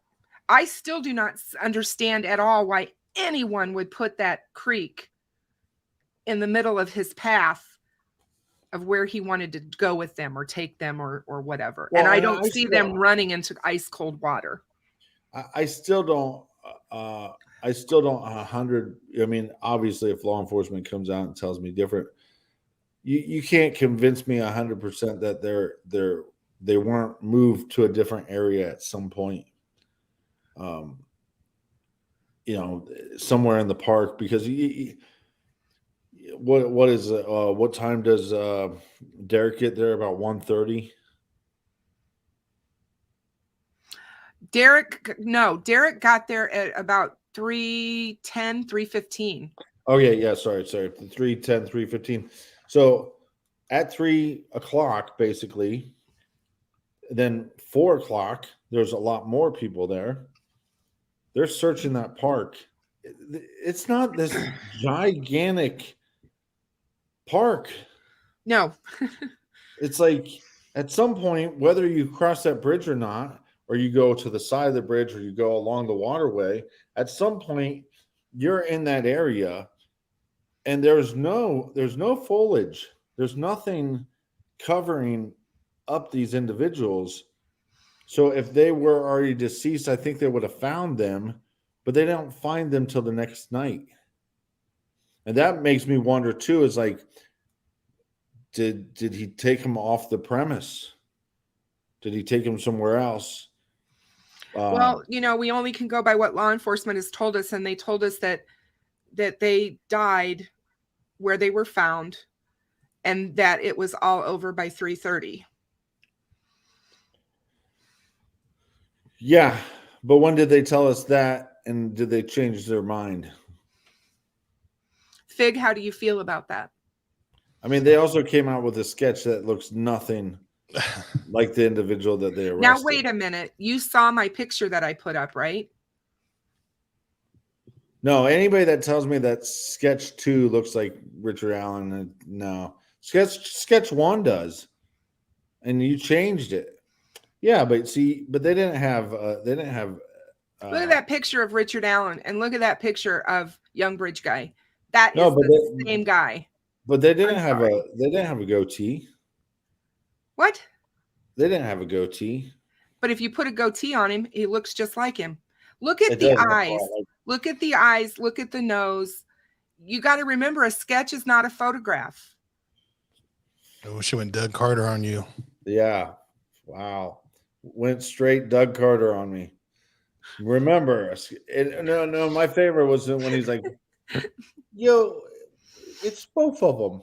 If you take both of them and you mix them together. I have one of those too. You want to see that one? That's them. This one. Hold on a minute. Let me pull you guys. If you take both of them and see, wait. Whoops.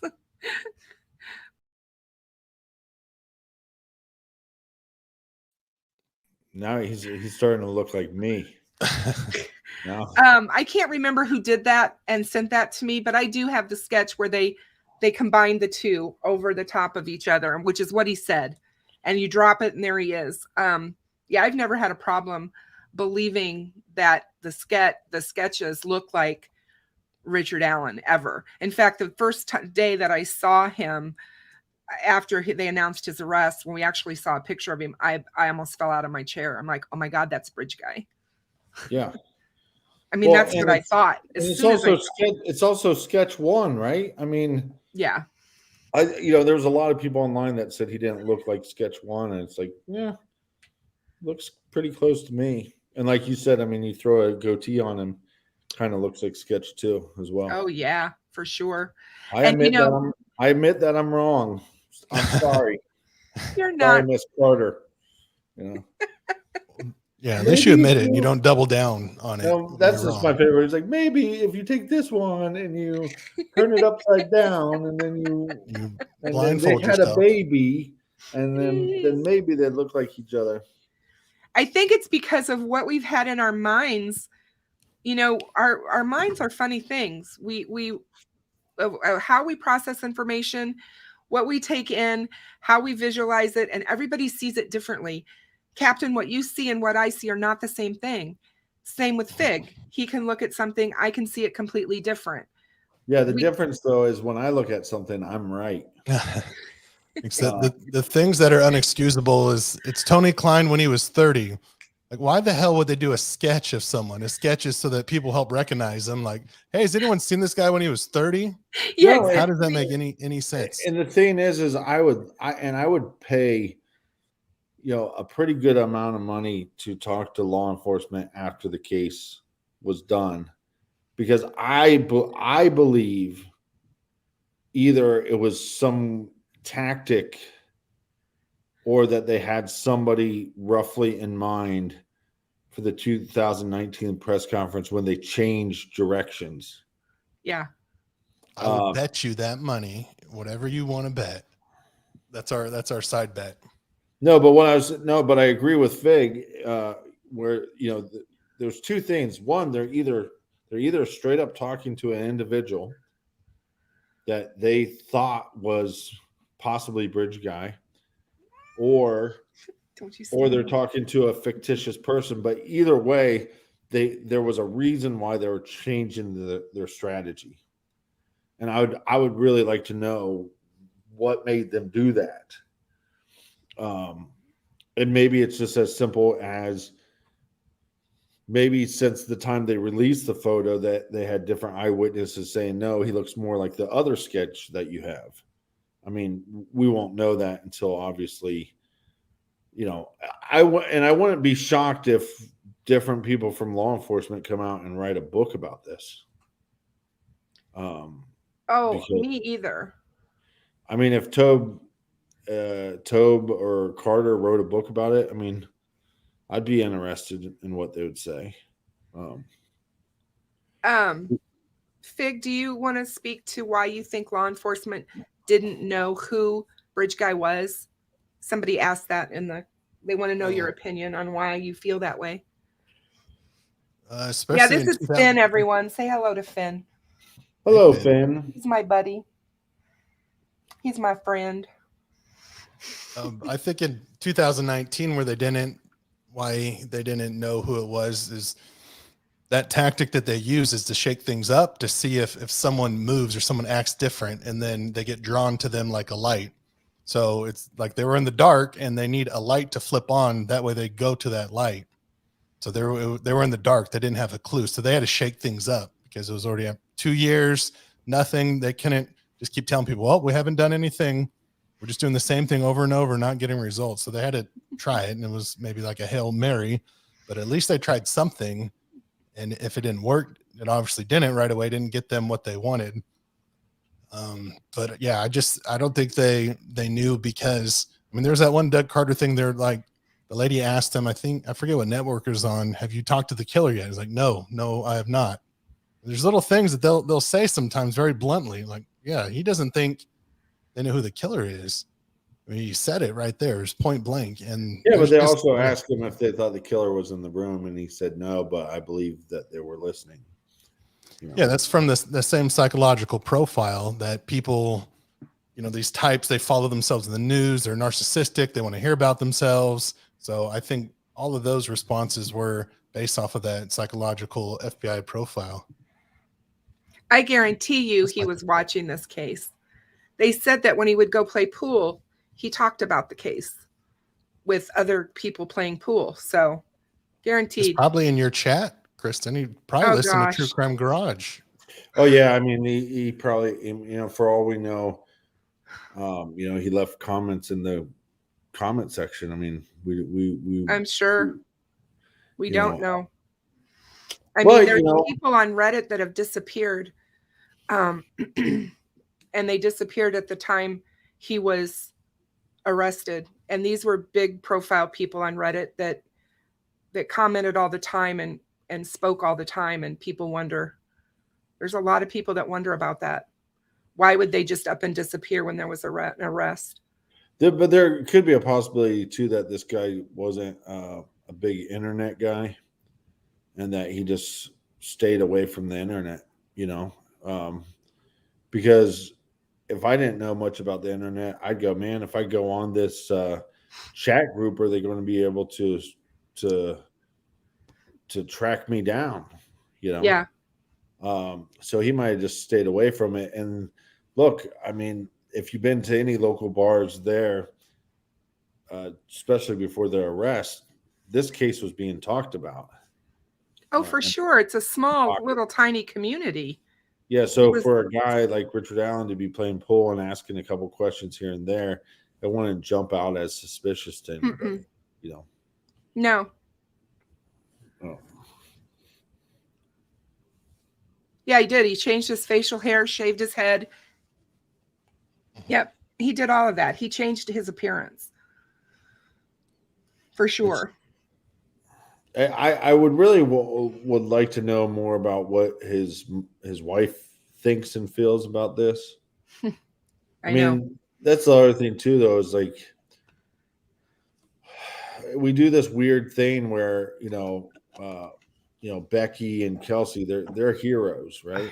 They're heroes in this case, and that but then Richard Allen, because of his connection to his wife and his daughter, somehow they're also villains, but they're not. Nope. They're victims. They're victims. And, I hope that community, and I know it would be difficult, but I hope that community tries to protect them as well. But because that's the other problem too, is if you paint them with the brush of this, as villains, will they hold back information that would help the case against them?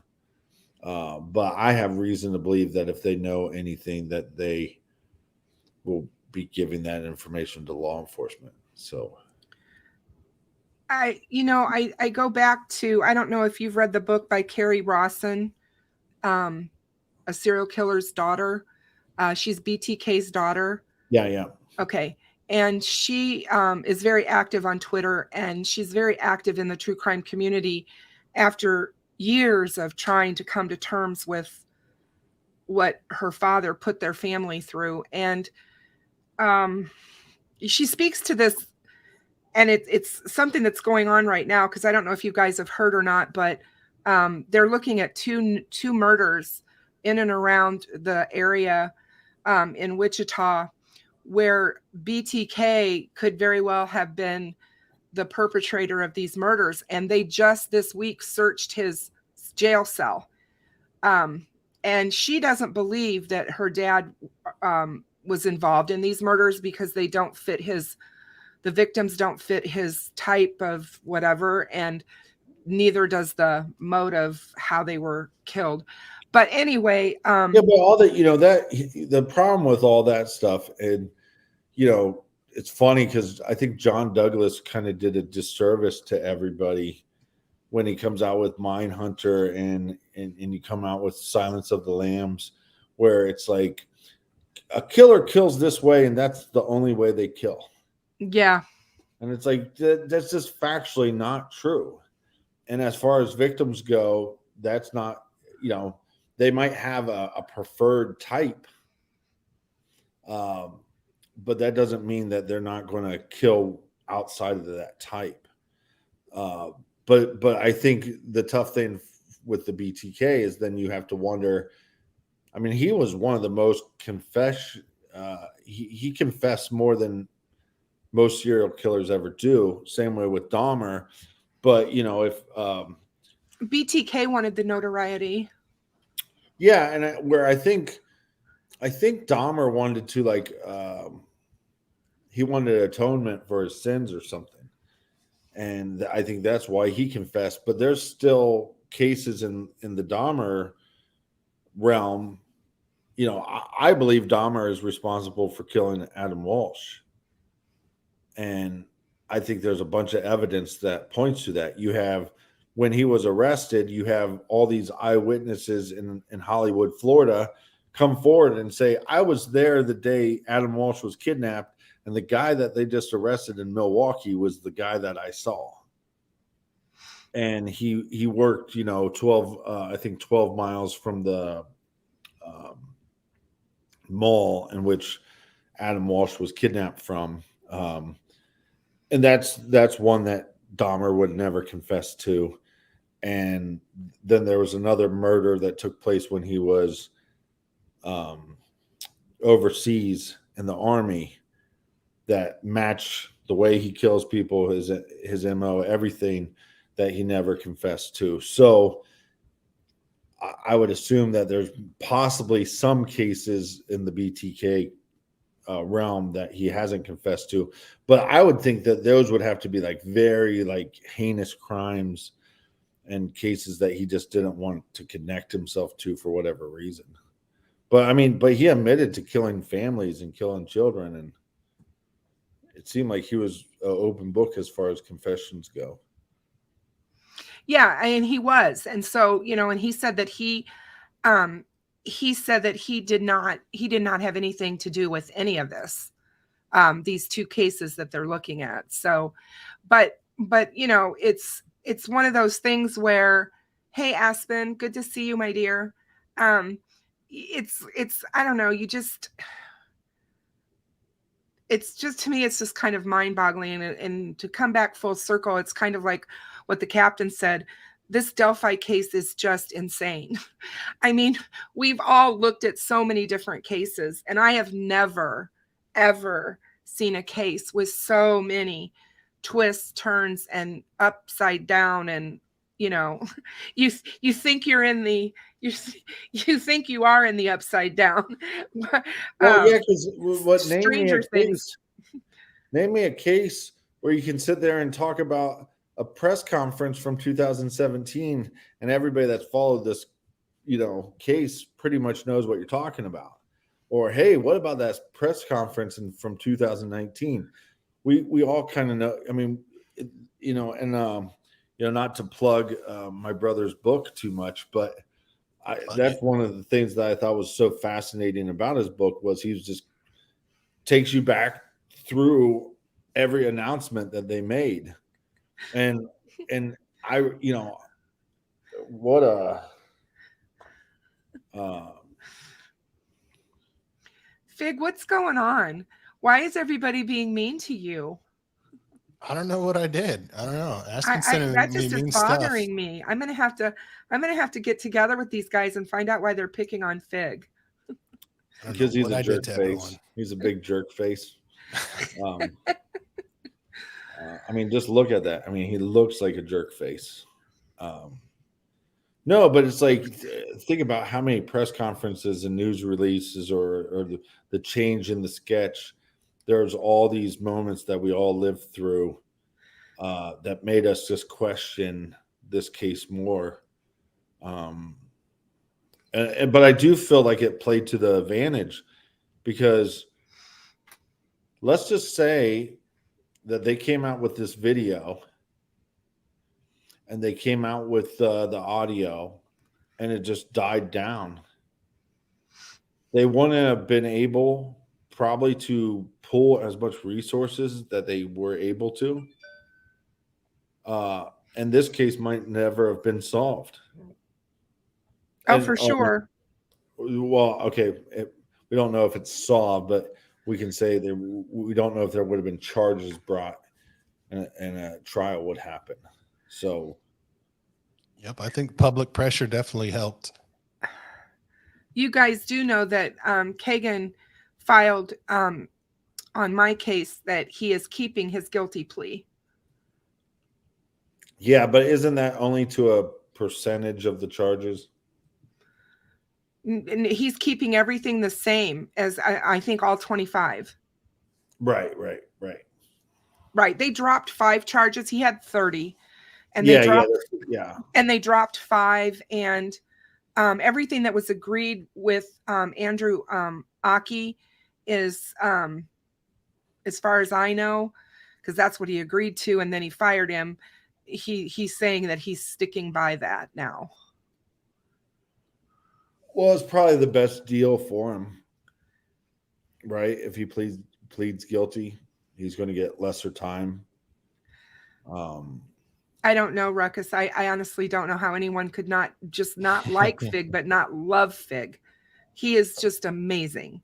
Well, it's funny. I go from really liking Ruckus to really disliking Ruckus. All of a sudden.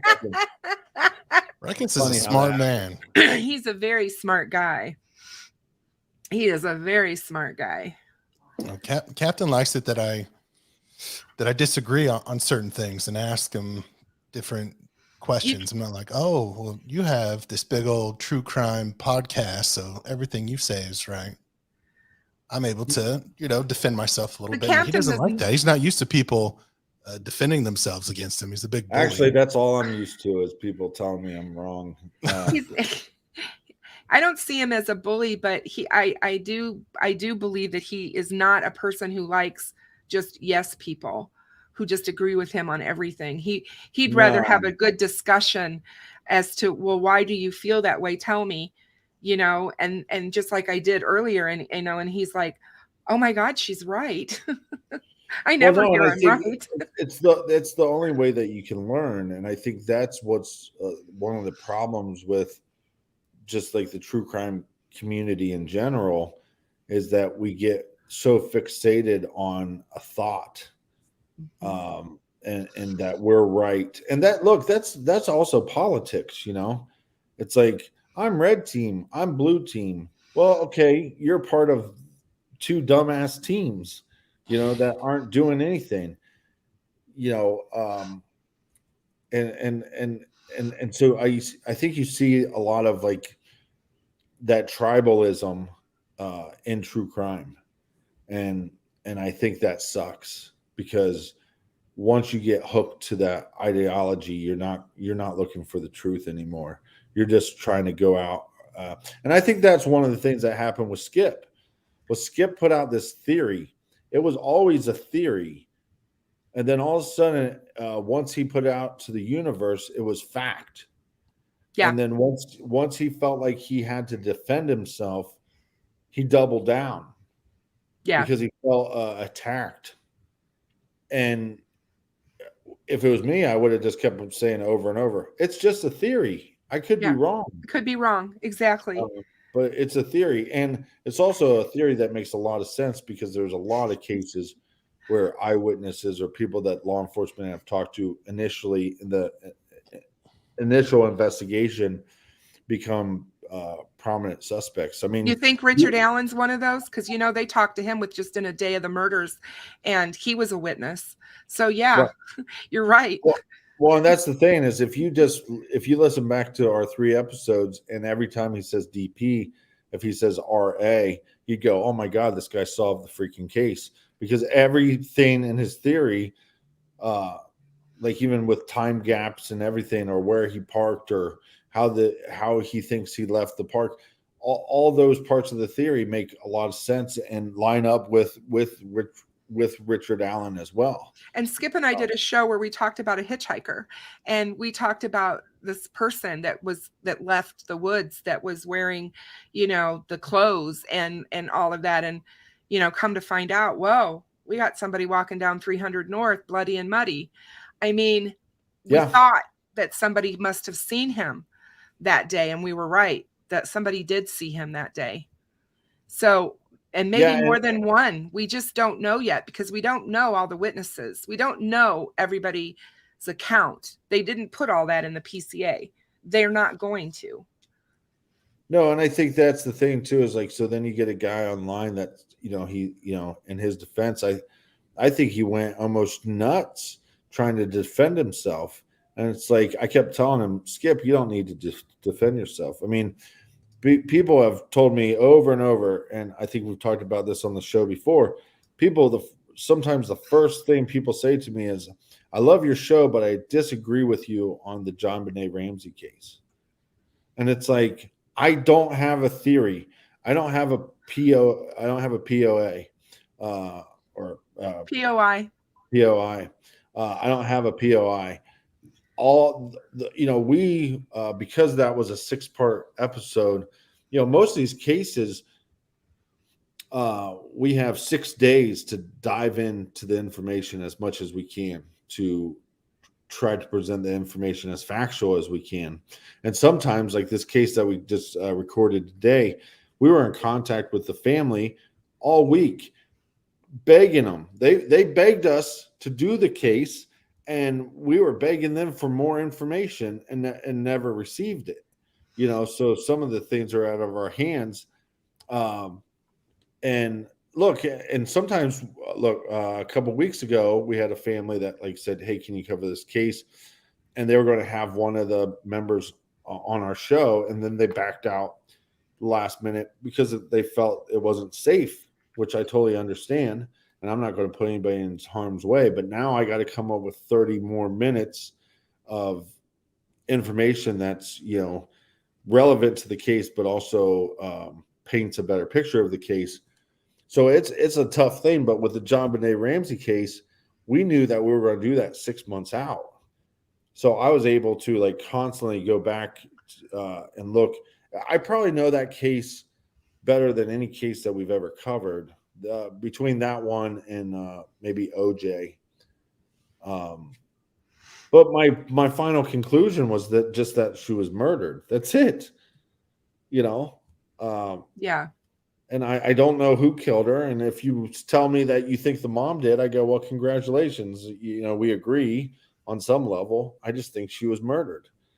And that's it. Yeah. And I just want to throw this out here because people are talking about it in the chat, but we don't know for fact that Keegan Klein has any kind of a deal on Delphi. I would be floored to find out they've given him a deal on Delphi. Somebody asked on whether or not he would be brought on into the witness stand. I'm here to tell you, unless he knows specifics about the murder, I doubt it. And why? Nobody's going to believe a thing that Keegan Klein says on the witness stand. He's a vile human being, and they're not gonna risk their case by putting on a horrible witness. And in my opinion, he would be a horrible witness. No, I think so too. I mean, because he go to his Wikipedia page, and you can see lie after lie after lie after lie. But one of the big things with him, though, is I believe that they would have to charge him in the Delphi case in order to do a plea deal. I know, Ruckus. I wasn't calling you out. I promise, I wasn't. But yeah, what was Ruckus's last comment on? His last comment was, what did he say? He said he's not saying Keegan is involved in the Delphi case, but that the Anthony Schatz account is, and he created it. And I agree with all of that. But somebody else wanted to know if Keegan would be brought in as a witness. And well, look, we could find out through the trial. He was talking about a deal. He thinks that that there's a deal on the table with Keegan, and for Delphi. Yeah, but see, okay, so from what I've heard is that they would have to charge, and I could be wrong, but from what I've heard is they would have to charge him. Yes. In order for them to make a plea deal with him. Yes. And there's been no charge. Yes. So I don't know if that's something that they could do at the last minute. Look, is the Anthony Schatz account involved in this whole Delphi thing? Well, if Anthony Schatz is telling you to go to the park, and that is the reason why the girls went to the park, that doesn't mean he's the murderer. No. Look, that guy is a effing loser. And that guy sat there and wanted 12-year-old, 13-year-old, 14-year-old girls to send him pictures so he can jerk off in his house because he was afraid of the real world.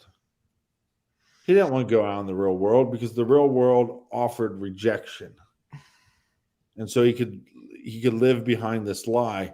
I don't think Keegan, if Keegan Klein was the one that said, hey, go to this park, meet me at this park, I don't think Keegan Klein had any intentions of meeting them at the park. But that doesn't mean that if you got some cute guy that they think they're talking to that says to go to this park, that could be the reason why they went to that park. Right. I can see that. And so Richard Allen might have nothing to do with that account. He might have nothing to do with Keegan Klein. But Keegan's the one who got him there. But it's this weird happenstance, And we hear about that all the time. When we did the Tony Muncie case, just weird happenstance where this kid decided he was going to go visit his girlfriend. And because he was going to go visit her on a day that he normally wouldn't go visit her on, that set up a chain of events that led to his murder, And you just see this all the time, like with Mara Murray. She decides to contact her school and say that, there was an emergency in their family and she has to take off. And she just heads down the road and nobody knows why she was going that way. And then she wrecks her car and she's never seen again. Right. But those chain of events are important. So I'd be interested to know if the Anthony Schatz ever asked them to go to the park or not. I think they asked Anthony Schatz to go to the park. That's just my speculation. Because would it be a murder too if you were committing a felony or the synthetic identification, you're catfishing someone, asking them for nudes, which is a felony, and then they go and get killed? Wouldn't that be a murder too? Like if you let him out there, I don't think you Oh let him out yeah. there. I mean, I think there would be definitely charges. I don't know if that, I mean, I would think based on what I know about the murder statute in Indiana, that if you were involved in getting them there to, and again, underage girls, why are you trying to meet them in a isolated location, a park? You're a grown man. You know, obviously they know about the CSAM, so they're going to think he's doing it for nefarious reasons. He would be just as culpable in the murder, even though he wasn't directly involved in the crime itself. Right, but the problem that they're facing is the charges that they brought against Keegan. They're so hard to get convictions of. So it could be as simple as they talk to Keegan and say, hey, we know that you're the ones that look, we're not going to charge you with any of that stuff, but we need you to plead guilty to this stuff. Right. So when Ruckus is saying that maybe there is a plea deal that is involved in this case, that is a way that they could not charge him, right? They don't charge him with any crime in the Delphi, but they just say, hey, that's on the table. If you don't plead guilty to these 20 some charges, we're going to then put that on the table. And they'd be allowed to at least talk to him about that, I believe, without actually having to charge him with anything. Yeah, for sure. But I mean, this case is just nuts. No, it is. And then the other thing though too is like, it's just like with the Becky Patty stuff. And look, I've met her multiple times, and I have just so much respect for her. And you just wonder how much communication and how much stuff was going on in these within that phone. And is there another path? Is the Anthony shots a path that leads to a dead end, but there's another path through online communication that is Richard Allen? Skip and I talked about this so much over the last 2 years about, okay, they were talking to Anthony Shots on social media. Do you honestly believe that's the only person they were talking to on social media that may or may not have been who they said they were? Right. And Right, that that's a is great where, point. to me, I think that's where people have lost sight of this case, because there's the tunnel vision on the POIs and the certain theories. And just like Lisa just said, I didn't know this because I don't follow them much anymore at what they're doing, but she said that Murder Sheet has backed off of some of the source of some of their information, and some other details have fallen apart regarding Keegan Klein. Doesn't surprise me at all. But at the same time, we have to be really careful, because they could definitely have been talking to somebody else, and we don't know who that person was or wasn't. And like I said, I've often wondered if Libby got smart enough to realize that the person that they were talking to wasn't who she thought it was, because the rumor is out there that she told friends she was going to go to law enforcement about something. Now, if that rumor is true, and this person got wind that she may be turning them in, that's motive. Well, and I think the other thing in that documentary, and Fig, do you remember the kid's name that they talked to? Where Max? Max, when Max was Max saying Snowberger, he's one of her best friends, Libby's. Yeah, and he was saying, look, she was talking to older guys, or I don't know if he used the term older guys, but she was talking to guys online. And I think that's the thing too, is when, I mean, I brought that up from the get-go. And Nick was real hesitant to talk about that, because he felt like somehow, and I never understood this, but he felt like somehow that was like victim blaming. And I understand where he's coming from as a woman, because stop and think about it, you guys. You can sit and talk about boys, men, whoever, and they could be out there sowing their wild oats, so to speak, doing whatever the heck they want to do. And it's all just part of being a guy and growing up. The first time you start talking about a girl, talking to a bunch of men or boys, what does she become? Right. In your mind, that's what people start talking about it. And I get why Nick didn't want to do that. No, and I understand that theory, but we weren't saying that she was intimate with these guys. Right. So so what we also don't know as a 3-year-old, well, you're Kristen, you're like 22 and a half. And me and Fig are in our 70s. You need to be careful because the lightning's going to come through your roof and strike you. Yeah. Well, I was just noticing too that my shirt almost matches my paint like perfectly. So it does. I was going to mention that you're blending into the background. Yeah, it's. I'm going to get a better background. It'll just be Fig's faces. But no, but that's where I was like, you have to be able to have honest conversations when you're talking about these crimes if you want to get anywhere. And so if I say she's talking to a bunch of guys online, that is not implying that she's, a bad girl or a slut. Yes. I think that's where, like, that was one of my only like gripes against the family is about the cell phone technology. I'd rather have the grandparents come out and say, look, we just don't know what she was doing on the phone. Because if I was a teenager today and like my father doesn't know anything about technology, he would have no clue what I was doing. But that doesn't mean that they're bad people. And she only had the phone since Christmas because she got her phone for Christmas. Libby got her phone for Christmas. So it's not like she'd been talking to people on her phone for a long, long time. She hadn't been. Well, no. And that's the thing is once you get a new device, what do? You overuse that device because it's new to you.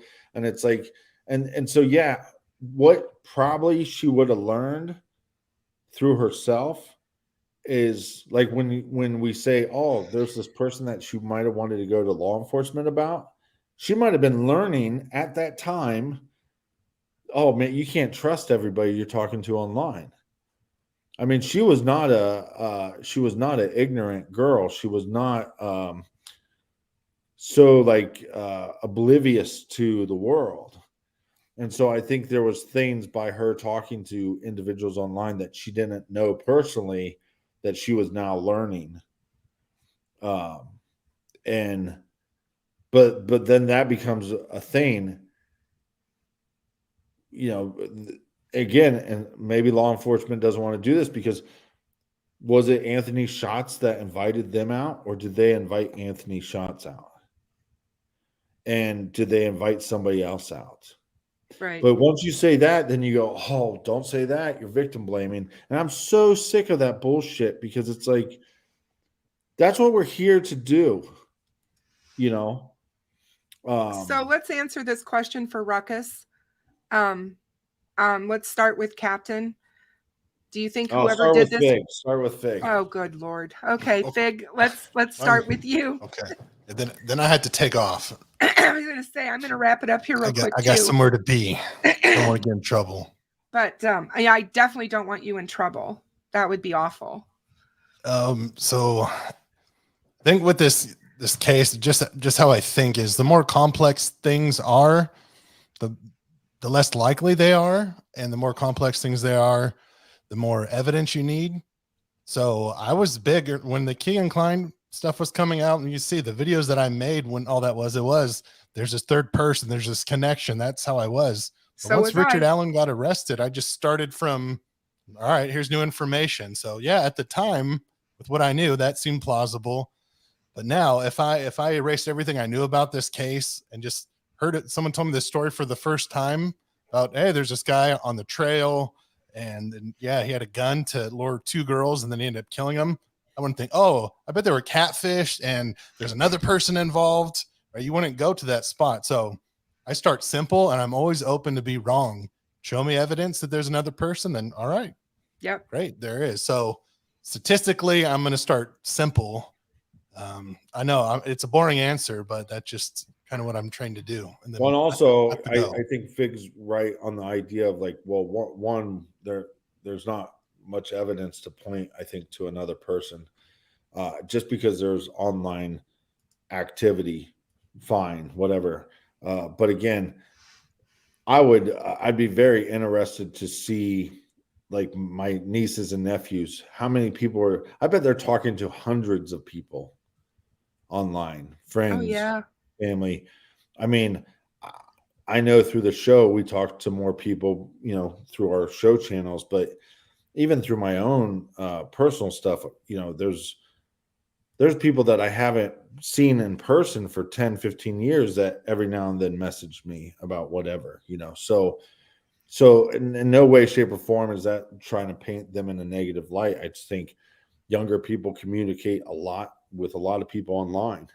I mean, the fact that people these boys go online every day and play video games and talk to strangers from all over the world, that's crazy to me, you know. But I just don't know if there's evidence of that there's another person. And once you bring in the fact that there's a gun, then you go, well, how were they controlled? They were controlled by a gun. So you don't need another person. Involved. Exactly.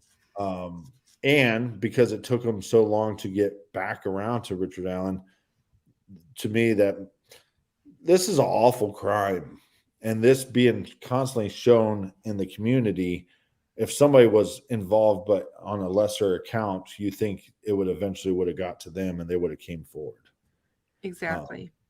But and I'm gonna go out on a limb and just say the same as what Fig said and really what the captain said.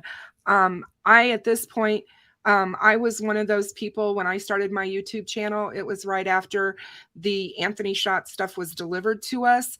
I started my channel. I started making videos, and the more this stuff came out about the Kleins, I jumped on board. I was like, oh my gosh, sure. I went down those same rabbit holes and I was putting out content, not necessarily saying it was them, but saying we need to really look at these guys. And, they look pretty doggone guilty. That trip to Vegas, and those searches about how long DNA, lasts at a crime scene and all the other things. I was for sure, I knew what I knew, but I'm here to tell you that as soon as law enforcement announced the arrest of Richard Allen, I too went back and said, wait a minute, we have messed this case up. We thought we knew this, and this, and I don't think we have a clue as to what law enforcement was doing. So I went back and I looked at the announcement. I rewatched the announcement and reread the announcement of the Anthony Shots information. Never, ever did law enforcement ask us about Keegan Klein. They asked us about Anthony Shots, and anybody who had actually interacted with that profile, they already knew who Keegan Klein was. And if they wanted information on him, they would have asked us. We've got this guy. We arrested him for this. We need people to talk to us about Keegan Klein. They didn't. And so I'm like, somebody grabbed that and ran with it, and it became fact, Captain, just like you say that it can. And we all jumped on that thinking that's the path law enforcement was on, and they let us stay on it because it was helping them on the backside of what they were really truly looking at. And I think that that's where we're at with this. I think in June of last year, Paul Holes got involved in this case. He was in Delphi. There's pictures of him on the bridge. I think that they brought him in to look at this case. And 3 weeks to the day before Richard Allen was arrested, he posted an Instagram meme, and it was of a person in jail in a jumpsuit, and it said, "Someone soon will find themselves in this position." Now, I know that that's kind of wild and you can just run with it, but because of what I know of him and what he was doing, I think he was telling us it was imminent. It was coming, especially after the fact, knowing that he was there, and then that 3 weeks later, Richard Allen was arrested. Well, and I know Fig has to go, but let me say this one thing before we wrap this up. Sure. One, if you haven't listened or if you haven't watched the documentary on Fig's channel, go do so, because I think it does give you a better picture. Paul Holes is also the sexiest man in true crime. I just have to put that out there. But also support these channels, whether that, I know Fig doesn't monetize his channel or anything, but you can still support his channel by subscribing, and same way with Kristen, because these conversations are so important, I think, to these cases, a lot more important than we even will know. And so I just think I can't stress it enough for people to, if this is something that you're passionate about, make sure you subscribe and make sure that you support their channels, because everybody is, especially the channels that are trying to do the right thing, because they do make a difference, and it gives us a way to have open conversations about this, and in a safe space, where we can tell the world that Paul Holes is sexy and not be ridiculed for our thoughts. Yeah. I appreciate you. I appreciate both of you. I would love to have you both on again. I'm sorry that, it's been two and a half hours, I think. And that's a normal call for me and Fig. I was just going to say, I could talk to you both forever.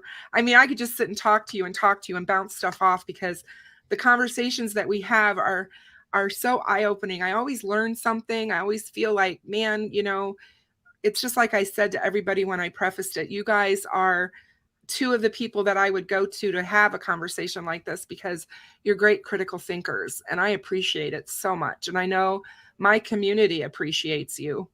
So thank you so much for both of you being here. We appreciate you having us on, and when me and Fig start our own YouTube channel, don't let the secret out.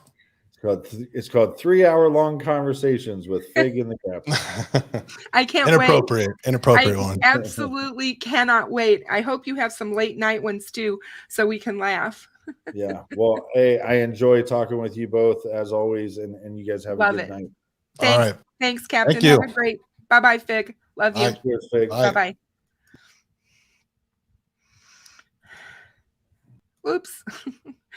So there you go, guys. What an amazing group of men that, I mean, I can't say enough about how much I feel about both of them. I hope you guys had a really good, eye-opening look into the Delphi case with our conversation. I love their take on things. Ruckus, please know that I was not at all saying you're wrong, because I'm not. I could talk to all of you. I appreciate you and your opinions, and I greatly respect you. So I will, I want to put that out there. I would love to have you back on my show again so we can discuss it. But you guys are great. And please share and subscribe, get this podcast or this channel live stream out there so people can listen to Fig and to the Captain, because what they have to say about this case, more people need to listen to, in my opinion. And they just have a level-headed way about thinking about things. And we all want justice for Abby and for Libby. That's why we all do this. I love all of you. To all of my moderators, thank you so much for being here tonight. It was really a great show, and I appreciate all of you, every single one of you, and all of you who are watching the replay. Thank you for watching, and subscribe and like. I will see you all on Saturday night. Good night, everyone.